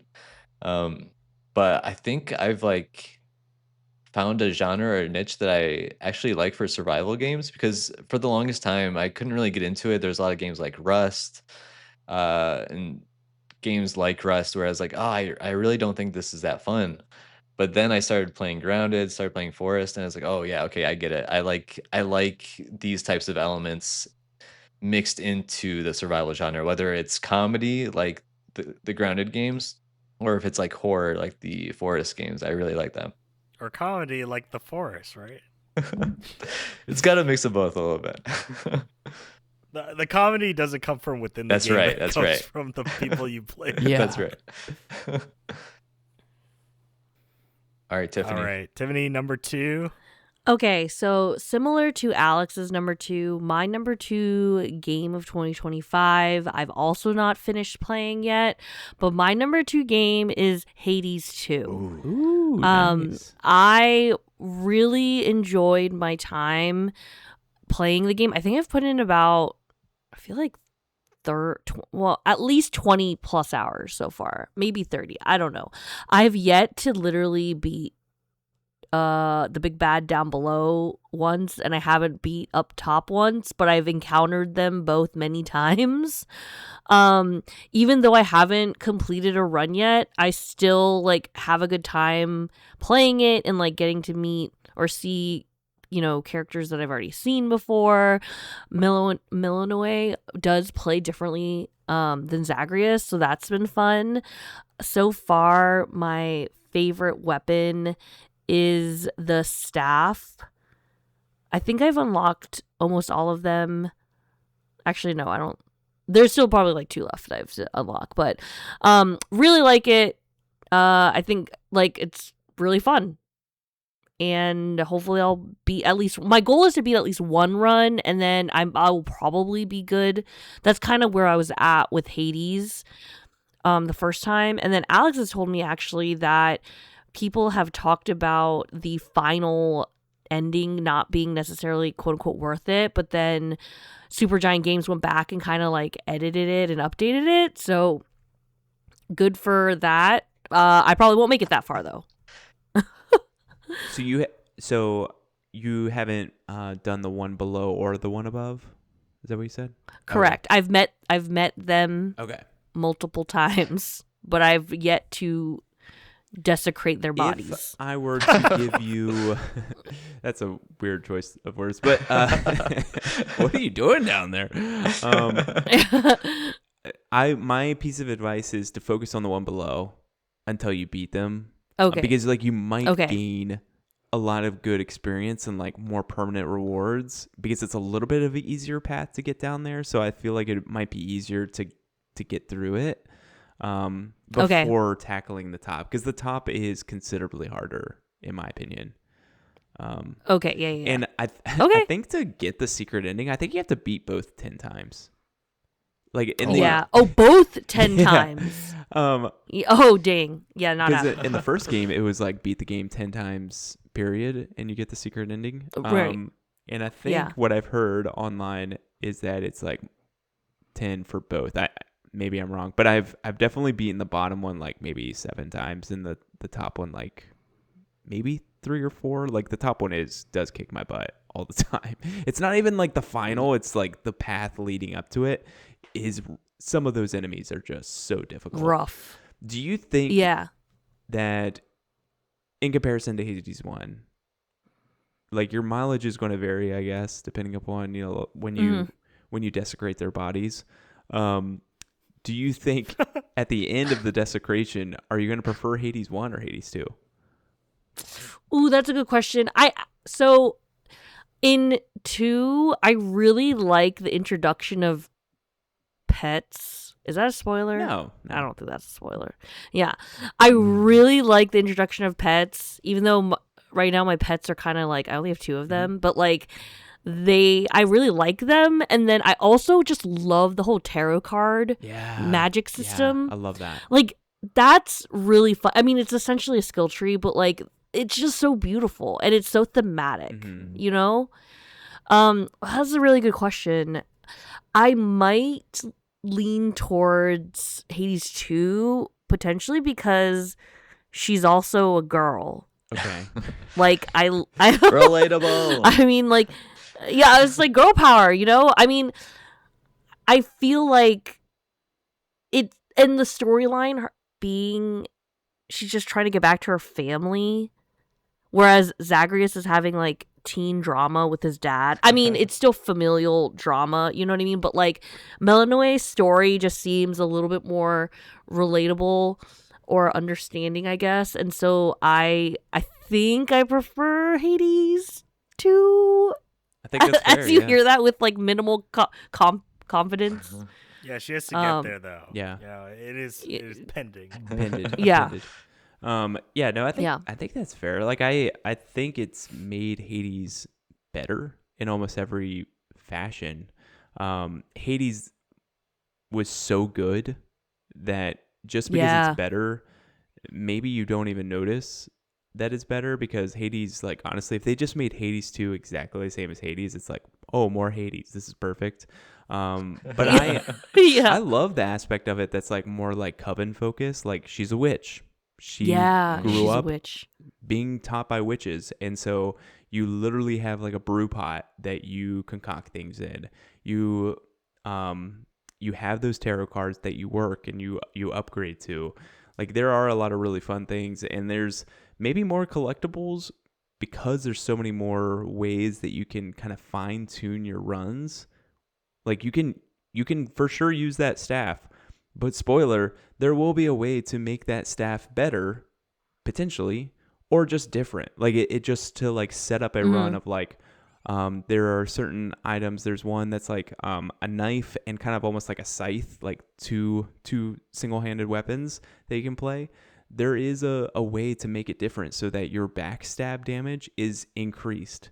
That could be great if you get the right cards, like if you get the right gods that give you the right boons. But if you don't have a lot of Right. things that tackle kind of, backstabbing, that could be a completely useless like start to your build. So I think there's some like fun aspects of like really maximizing your run even before just at base camp that I feel like they do better than Hades, the original one. And I feel like the progression, it was so much easier to get into this than Hades because they're giving you things like permanent upgrades almost immediately. Like on your first run, you're coming back to base camp and boom, there's so much more there that you can build on, and you feel a little bit more propulsion than I feel like you did in Hades 1. So I agree with you. I think Hades 2 is a much better game than Hades. That's Yeah, it's a really good time. That's crazy considering how much people loved Hades. And that's why I'm know. like a little surprised that we haven't heard about this game yet. I'm just curious, is anyone else had this on their list? It is on my honorable mention. And Okay. I guess I'll just mention it now, is the reason why it's not on the top 3 is the difference between Hollow Knight and Silksong Yeah. is night and day. Like it is a completely different game. If you strip away Hades 2, at the core is a wonderful game. It is a 10 out of 10 game with Hades. But I feel like there was less margin of improvement for Hades. Like that was just like tried and true formula that for me, I didn't feel like the on ramp was so friendly that I didn't have as much conflict that made it seem worth it in a way. Like Silksong was that hard makes as sense. nails that made me want to learn to be better as Hornet versus, Hollow Knight, whatever. While Hades 2, the on-ramp is so easy in a way that I feel like I could have used it a little bit less. And I know that's very opposite of most people, but that's just me as a gamer. No, that's good perspective though. That makes a lot of sense. Yeah, like for me, it's not on my list at all, like neither or my honorable mentions, but I agree with the fact that the way it gets you, like it starts empowering you is a lot faster, and I feel like a lot more satisfying. But at the same time, that was kind of a drawback for me where I'm like, I'm not spending as much time with it because of that. Like I've only done one clear of the underworld already. Like I've cleared it once, but that first clear only took me less runs to clear the first time than it did in Hades 1. Like And I don't know significantly if less. it's a combination of like half the number of runs. Okay. I agree. Like I don't know if it's because I understood the formula already. That's true or if it was too. just easier because Yeah. the empowering was more quick. But it is that thing of like, just I wasn't I guess struggling per se as much, which not to say that's a bad thing, because obviously that just means It depends it's like, on the no, person, I'm getting right? the game more easily. Yeah. But at the same time, it's like, because of that, it's like, I'm not like really fighting it. Like I'm not like, not to say I didn't earn that first clear, but it feels like it was a little bit more given to me. But still, it's a great time, right? And I still have the rest of those clears to get through. I actually haven't been to the surface yet. And are you still So it's planning like to that level of like, continue? yeah, like I still want to get through it more, just see kind of like, what is this game about, right? Because since they've added an overworld in addition to the underworld, it's basically like, I've only seen like half the game. Yeah. Like I don't even know what the upper half is like. So I'm like, I need to get there. Like I really still need to get the whole experience. because it is like almost a separate game. Like you could have had the overworld as almost like DLC, like in a way. Like it doesn't make sense thematically and with the story. Like you need both of them, but there are gods, there are boons, there are enemies that are only in the overworld that you still haven't even seen from the underworld. So That's interesting. it's a great game. It's a great game. It just this year is just crazy for games, and It's got unfortunately backed, for huh? me, it was top 6 for me, but not my top 3. All right. We're finally here. We're at our titular game of the year, the number 1. We finally made it. This is literally what they call it. It's your goatee. And so I'm gonna begin this final rotation before we get to honorable mentions. My number 1 game of the year will come to no surprise because I've talked about this on the pod before, but that is Ball Pit. And yes, Of you course. pronounce this game as Ball Pit. There is an X in the title. So technically it's written as Ball X Pit, but the official title's called Ball Pit. You don't pronounce the X. And really what makes this game so special, one, it's also developed by a solo developer, so similar to Blueprints. This was one guy, Kenny Sun. This was published by Devolver Digital. It's available on all platforms. You can play this on Switch, you can play this on PC, PlayStation, Xbox. It was developed in Unity, which is, a well-known kind of smaller game engine that's really built for kind of indies, or it kind of got a groundswell of popularity because of a lot of indie games that were built in it. But honestly, it's a game that's simply about breaking bricks, or as a corollary, it's about Space Invaders, right? It's a take on Space Invaders. It's a take on Brick Breakers. You're essentially this character at the bottom of the screen, which launches balls or, blast balls upwards the screen. And you have waves of enemies and squares that come, that spawn in and move towards you towards the bottom of the screen. And your whole point of the game is to survive long enough to get to the boss at the end of the level and to defeat the boss. And how you do that is by shooting the balls, bouncing them off the sides of the walls, hitting the blocks, right? Eventually defeating the enemies. And really, the reason this game took me by storm and why it's my game of the year is that because it's such a simple concept, and I really feel like I've come into that age where I'm like, man, I love roguelites, right? Like this game's a roguelite. You're earning meta progression, in between doing these levels. And I'm like, what else can you apply the roguelite genre to, right? Like meta progression, like doing runs. And I'm like, what else is perfect than Space Invaders? Like literally, I just wanted a roguelite Space Invader. Like I didn't know it until I played Ball Pit, but this is what I've wanted from the genre this whole time. And it's just such an addicting game. Like each level, like they're timed, so they're basically 15-minute levels, so you're not spending more than 15 minutes in a run. And honestly, it's just like it's hard for me to put into words because I really feel like the way it does you justice is if you play it or at least you watch it.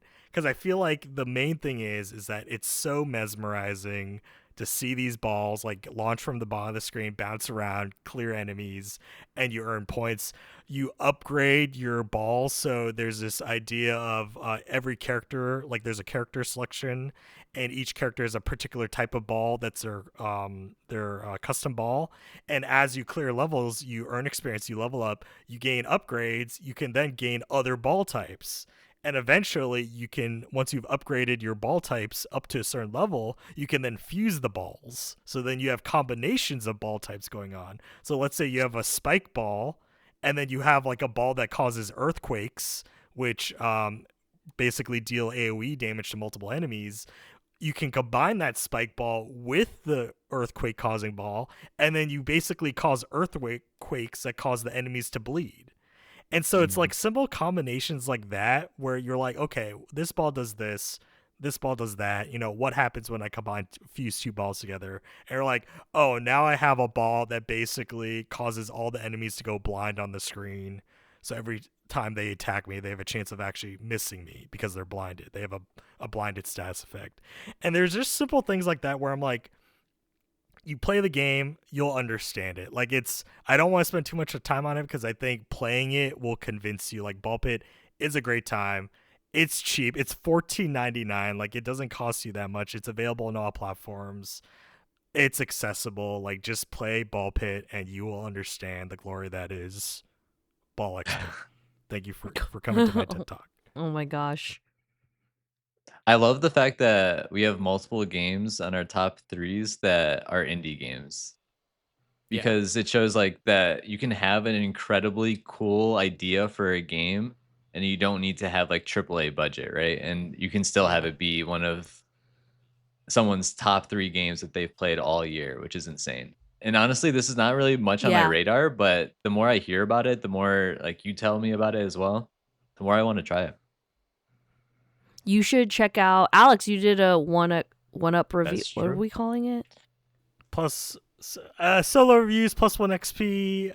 Yeah, I did, on the channel there is so this isn't out for you podcast listeners, this is only on our YouTube. I did a plus 1XP, which is just me having a solo talk about this. And honestly, even in the review, you don't really need to listen to my words. Maybe just mute the video, just watch it. You just need to see gameplay of this game. Like I think it really does speak for itself. And it's, I think, also a testament to how clearly it is a representative of, like, once you see the gameplay, you basically understand it. Like, you really, like, I think you'll know whether you're in or out once you see gameplay of it. And I think that's great, right? Because not to say, maybe you're turned off, maybe it doesn't look up your alley. That's fine. But I think if you watch it and you're intrigued, like, it will be satisfying to play. Like, I can almost guarantee you that. I love how roguelites just pop out of nowhere, and like Balatro from last year kind of like bringing roguelites to poker and then bringing roguelites to Space Invaders.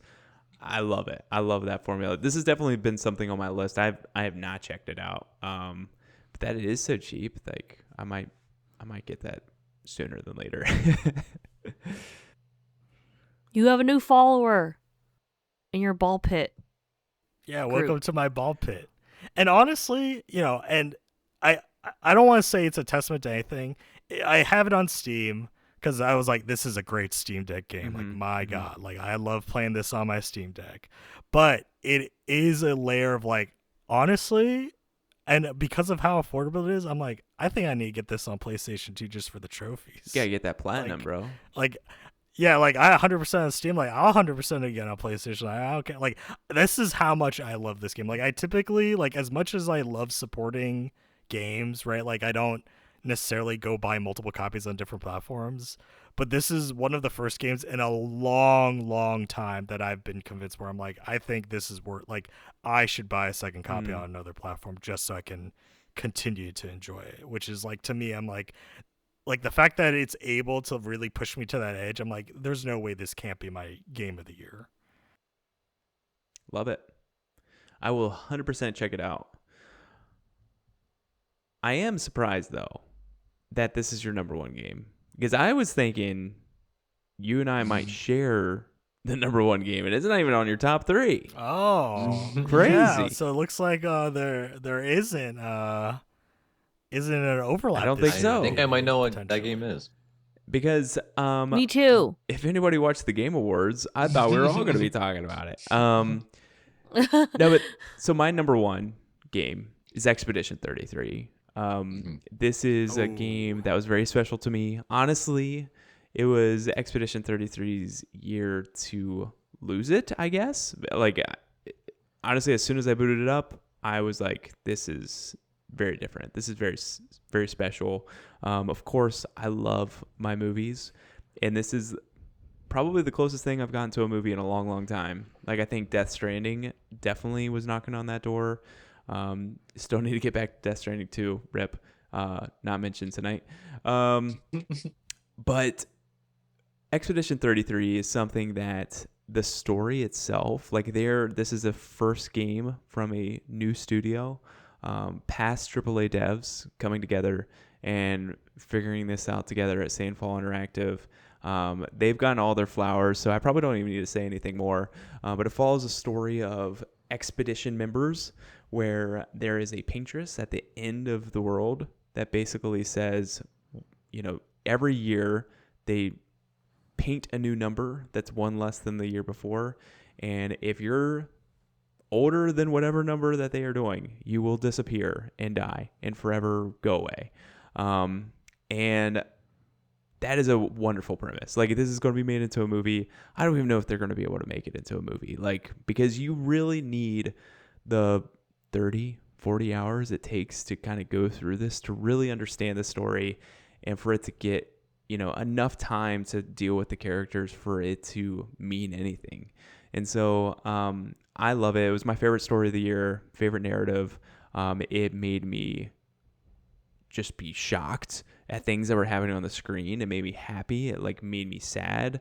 I teared up during this game. This is something that just plays with a lot of emotions, and it keys in on a lot of themes that I love. I love kind of altered reality and what that means, one person's perspective versus another, and how they can be playing the same story and with different perspectives can have a different narrative piece. And I think this is something where I think it's just really special. My favorite story of the year.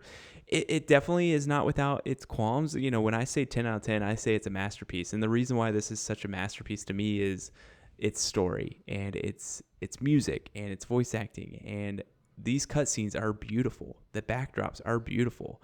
And even beyond that, I'm not the biggest JRPG. This is why I was expecting the king of JRPGs to kind of wave in his flag. Because this is something That's because, where Matt, it's a JRPG, not a JRPG. Yeah. I was going wee for this JRPG because I was gonna ask, are you more wee or are you more woo? definitely wee and woo for this game. The thing about it is, does Alex's JRPG that has 8 members playing against one boss interest me? Not really. Not as much. JRPGs are something where I'm more interested Mon in ami, an no. action focused everything. And so they made this more dynamic. This battle system is dynamic. It is pairing and blocks and bringing kind of almost a Souls feel to it, to a turn-based kind of method. And with it, a lot of the characters that are in it kind of mimic the characters that I grew up with Final Fantasy. There is a black mage type character that is one of your party members. There are people that are just famous tropes of who Final doesn't Fantasy. have shoes on. And I just think that it definitely wears its influences on its sleeve, but it makes it something so different and I think fresh to something where I'm not the biggest JRPG guy. I'm more of a Souls puzzle platformer guy. But they made me a believer in JRPGs, that it can be more than, what we typically get from the genre. So for me, it definitely hit in a really great way. And I played it a long time ago, and I had to be reminded about some of the story beats leading into this conversation. And after I started reminding myself and thinking through, and I actually read through some text that I was texting with people who were playing at the same time, feeling those feels and reminding myself of where I was at, man, this game is special. It deserves its flowers. Yeah, I feel like I have to make a quick announcement. It is on my honorable mentions. I figured. I do want to at least preface that. Yeah, I do want to shout out. I would at least put it up there. So it's not my top 3, but it is on the list. I feel like I really do need to play this game. Alex has raved about it. I watched most of the Game Awards and saw that they kind of swept a lot of the awards. The music sounds really good. I think the striped shirts with the berets and the bread is hilarious. And it sounds like a really good game. Mm-hmm. I just need to make time for it. How excited are you for the DLC? See, this is the fun part. I love this game. It's my favorite game that I played this year.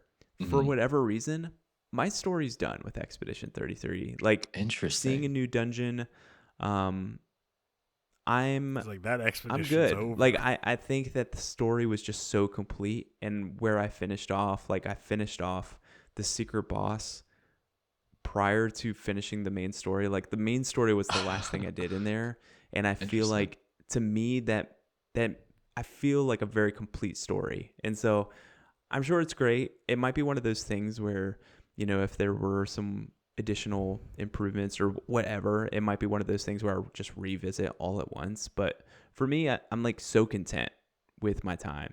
There's nothing I would add or take away.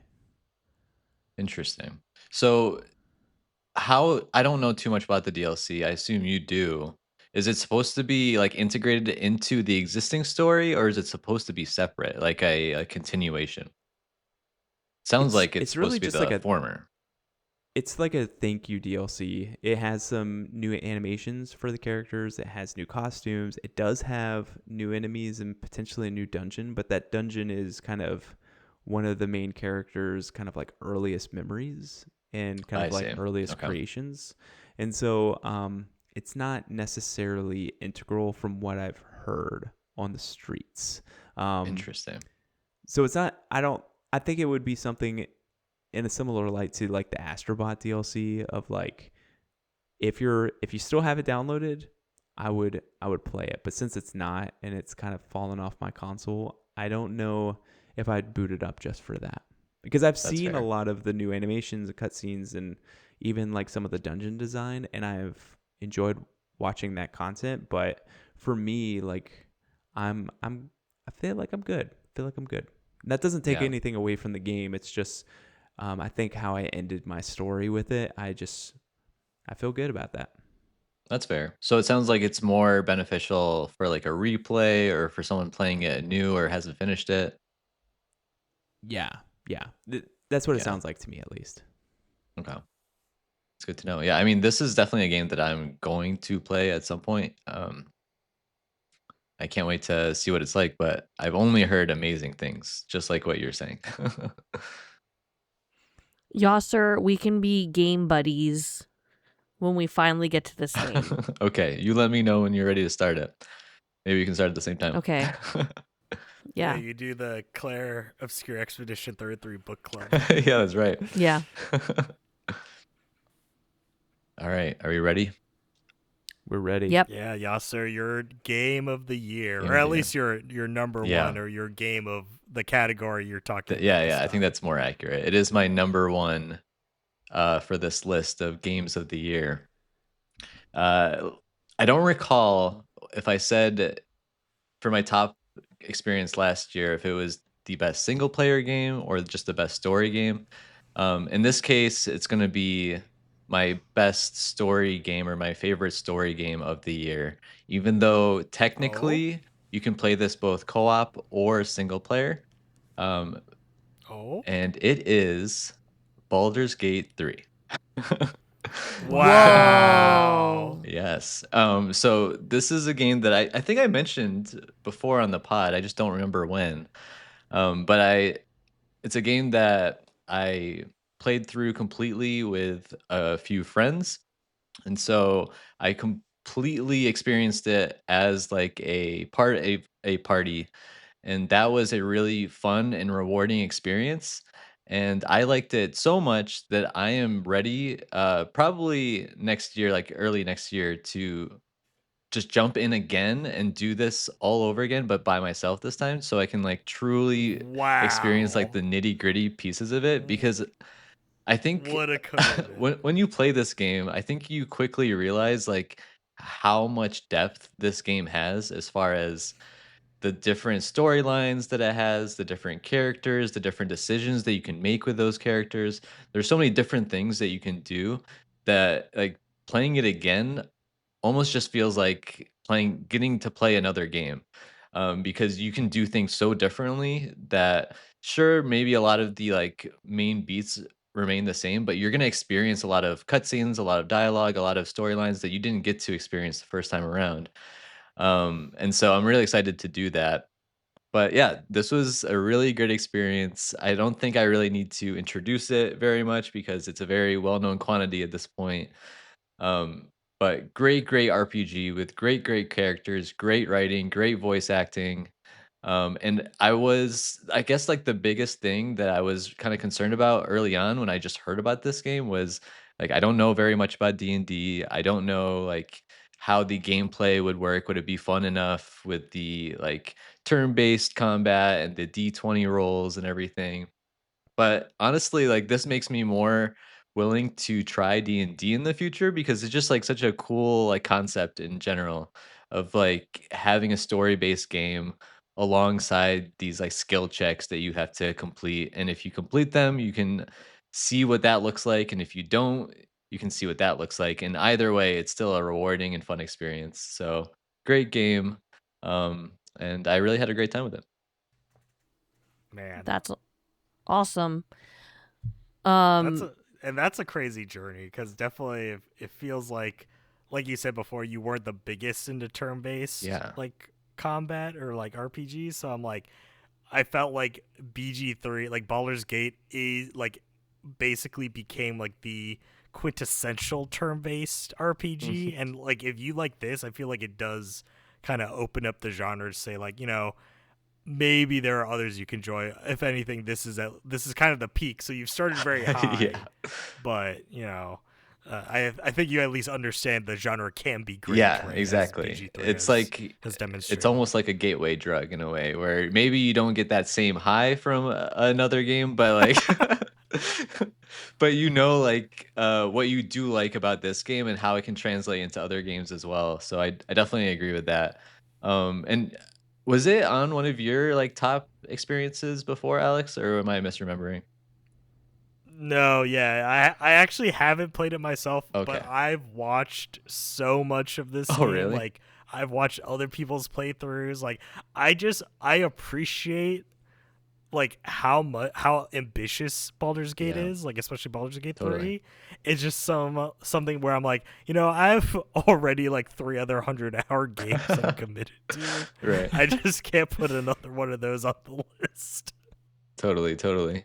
Honestly, and this game took us so long to get through because it was just one of those things where the party that I was Yeah. with, like we only can play certain times of the week, and so it's like a weekly thing that became a tradition. But because of how big it is, like you said, it takes a long time. So I feel like I was playing this all year.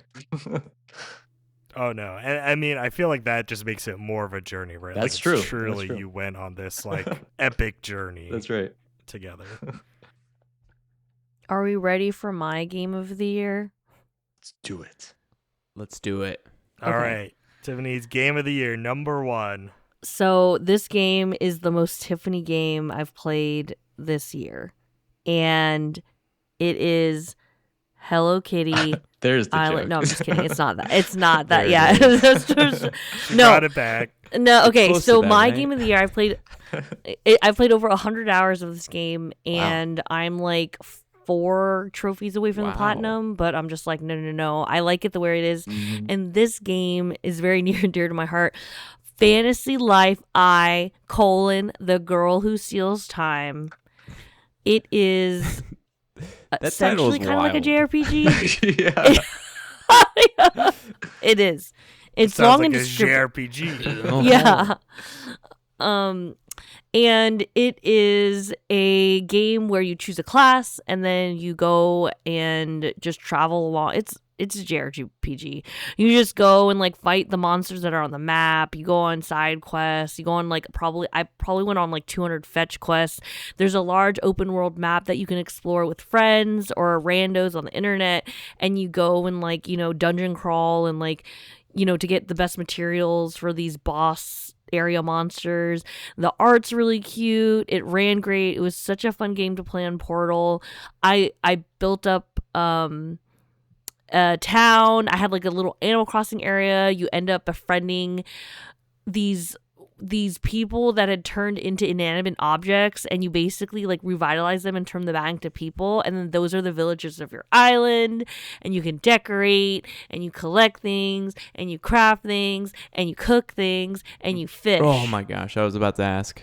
Did I sell this game or what? I love it. It's a great time. I highly recommend this game. You don't have to play for over 100 hours.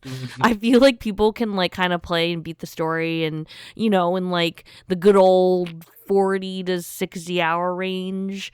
But if you wanted to like max out all the classes and stuff and like get the best gear, you kind of take a little bit more time. But honestly, my like May and June of 2025 was just me playing this game nonstop. I had such a wonderful memory and time playing this game. Highly recommend. This is the most Tiffany sounding game I've ever heard of in my entire life. From the title to the activities, Yeah. I knew this was going to be your number one. I just knew it. And I mean, and I got sucked into that Tiffany game because I was there also for the 100+ hours. I got the platinum. Really? Yeah. And let me tell you, was it worth it? I mean, as a platinum enthusiast, it's always worth it for the platinum. Oh my God. Right. But as a gameplay enthusiast, I do feel like the RNG with some of the material drops is overly punishing. Like, Matt, this is giving like Returnal, like room spawning vibes, where like it's just not spawning. Like, you know what you need, and it's just not giving it to you, and it's just like so heart-wrenching to like re-roll, retry just for this one thing. You're like, please just give it to me. Like, I just need this one thing. You like need a horn. What it is. Yeah. And I'm like, why aren't you giving it to me? Like, why isn't it dropping? It's besides that though, I do think there is kind of like this addictive loop in the gameplay where you're like, all right, there's like 16 classes in the game. You pick one, you leveled up, great. Now you got to do it 15 more times. And you might think, wow, how monotonous is that? But at the same time, and for me, this is really how I got through it.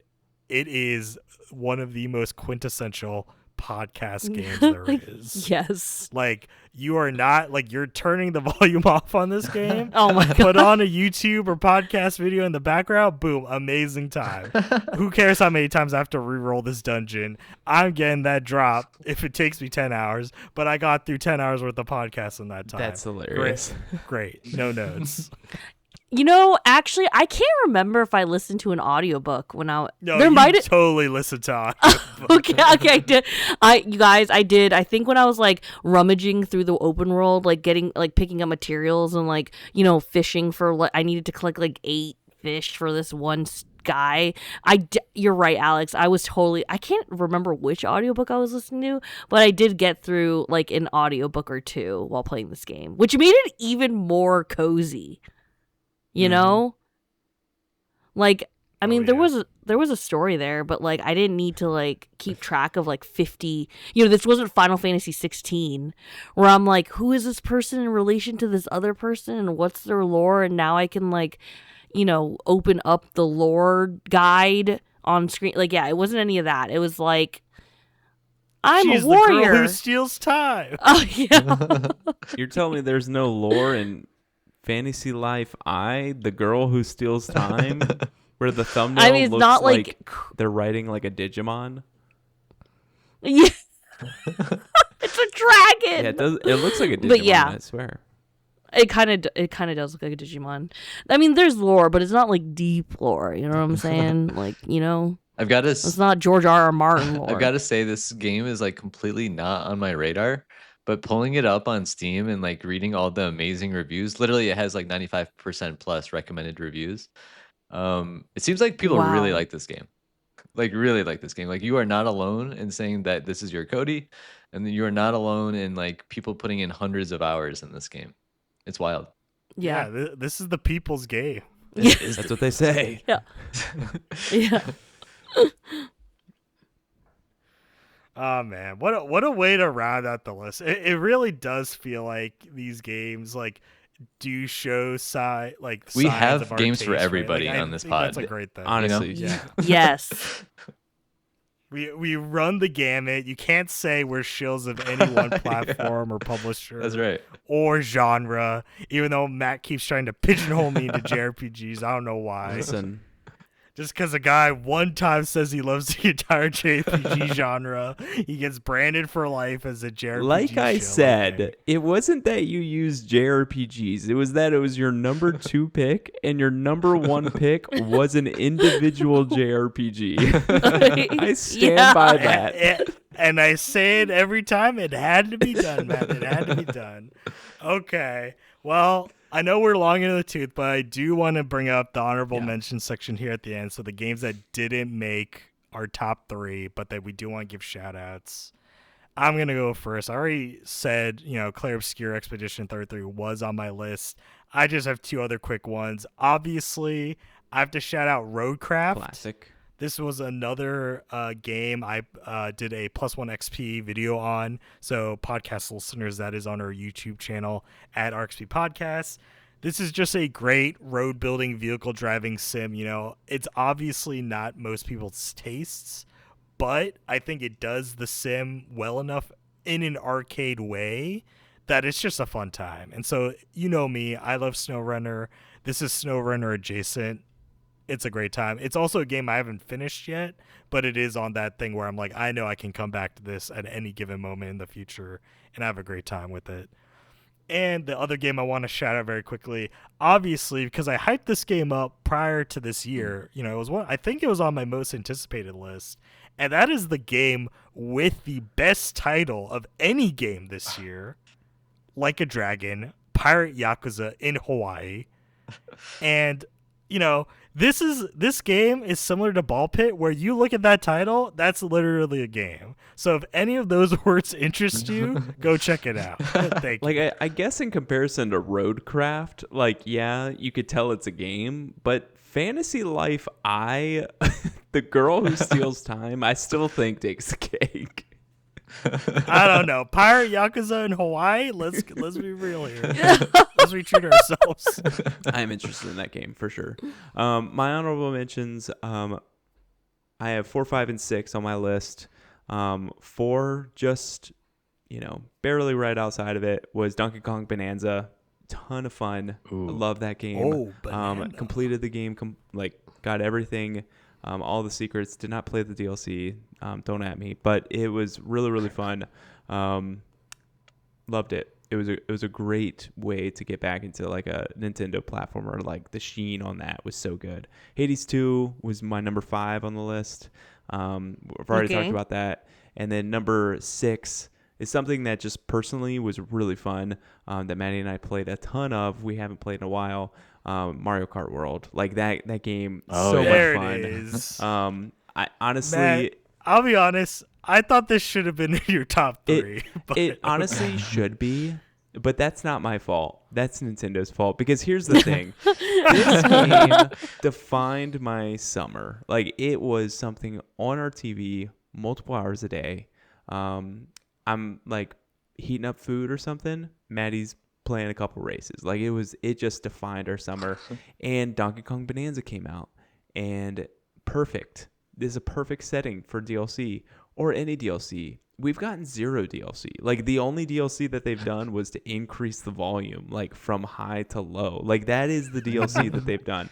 And so I feel like if Nintendo has forgotten about it, so will I. So it's number 6 on my list. Sorry, Nintendo, it's your fault. But hopefully, I am hopeful that game will be a great catalyst for years to come. So hopefully they'll keep expanding to it. It'll be my Power Wash Simulator, which I also love Power Wash Simulator too, but it's just more Power Wash Simulator. So that's it. Amazing. All right, my honorable mentions. I think this is probably gonna happen. Well, I'm sure I mentioned this last year, but shout out DBD, man. Dead by Daylight. The addiction Let's go. The gift that continues. keeps It on never giving. will end.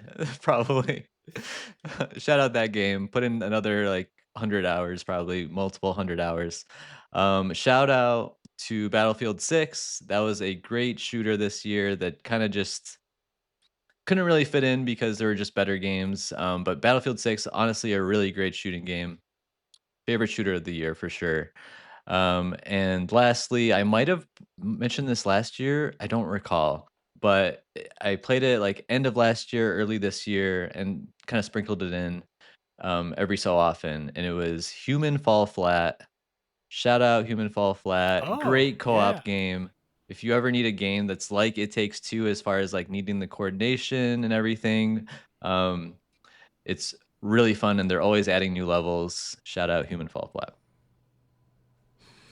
Okay, my Nice. honorable mentions are Hello Kitty's Island Adventure. There it is. This is not a this joke. time. Yeah, Third I had time's the charm. 3 weeks of just like I was literally playing that on my Nintendo Switch 2 instead of Mario Kart World. So is that such game, like I was blasphemy. I just want to take a moment I- to say how blasphemous that is. I just need to say, so I was like obsessed. I was literally logging in every day for like 3 weeks, just playing like 30 minutes to like an hour a day just to do my dailies and stuff. And I was like, I was in it. But then I kind of dropped off. And then my last honorable mention is Pokemon Pocket because I still play this game every day on 2 phones. 2 phones? So What does that mean? on 2 phones. Oh man, you didn't have to mention that, but I have my main account Yasser, and then I have a Smurf account way. on because I want the cards. I play the battles. I do the events. I like cracking packs. And then you a trade fun to your time. main account? Yes, Oh my that is God, correct. that's disgusting. it's an addiction. I think you need help. That's what Yeah. it is. Honestly, I think you need help. I've been playing it every day since it came out last year, October of last year. It came out like October 30th of last year, and I've been playing every day since.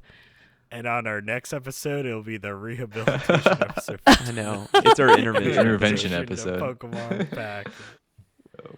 All right. Great shout outs. Thank you to you listeners if you've made it this far and are one of our longest episodes yet. I hope you take these recommendations. If anything you've heard here interests you, check it out. Spread the word, right? The whole point of this show is to recommend these things that maybe you have or haven't heard of and to get you to play them. So hopefully any of these, 12 plus, 15 plus, including the honorable mentions, piques your fancy. Thank you to Grandmaster Doug, as always, for our theme music. And until next time, take care.